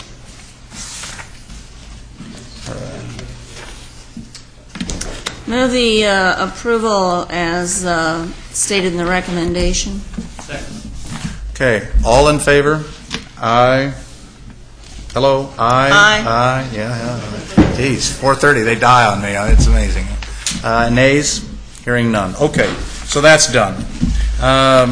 We have some informational or administrative reports. Any questions on that? Most important one is the schedule for next year. Very Yeah, I saw that in the packet. Okay, meeting is adjourned to Wednesday, January, well, before I adjourn the meeting, anybody else have anything? I'll move to receive and file all that. Okay, receive and file, motion to receive and file has been accepted. Rob, this is your last chance, going once, going twice. Okay. Before we adjourn, I just want to say a couple of things. First of all, in my time in the GMA, I am pleased with the work the board has done. We're dealing with really serious issues. They're complex. I'm very pleased with the work that staff has done. You guys do a great job trying to please everybody and recognize we have to follow a certain set of rules. I'm pleased with the input that the constituents give us, and I wish all of you a very Merry Christmas, a Happy New Year. Come back in January with a big smile on your face. Brian's going to have an RV because he's going to go to the mountain and he's going to be happy. I was just going to ask, how's it going to fit down the chimney? Well, it's an inflatable. The kids get it at Toys R Us. Don't be greedy Do you now. have a tree with a big canopy? All right? Anyway, the meeting is adjourned to January 26th. Have a great New Year and a Merry Christmas. Happy holidays. All of that. Thanks.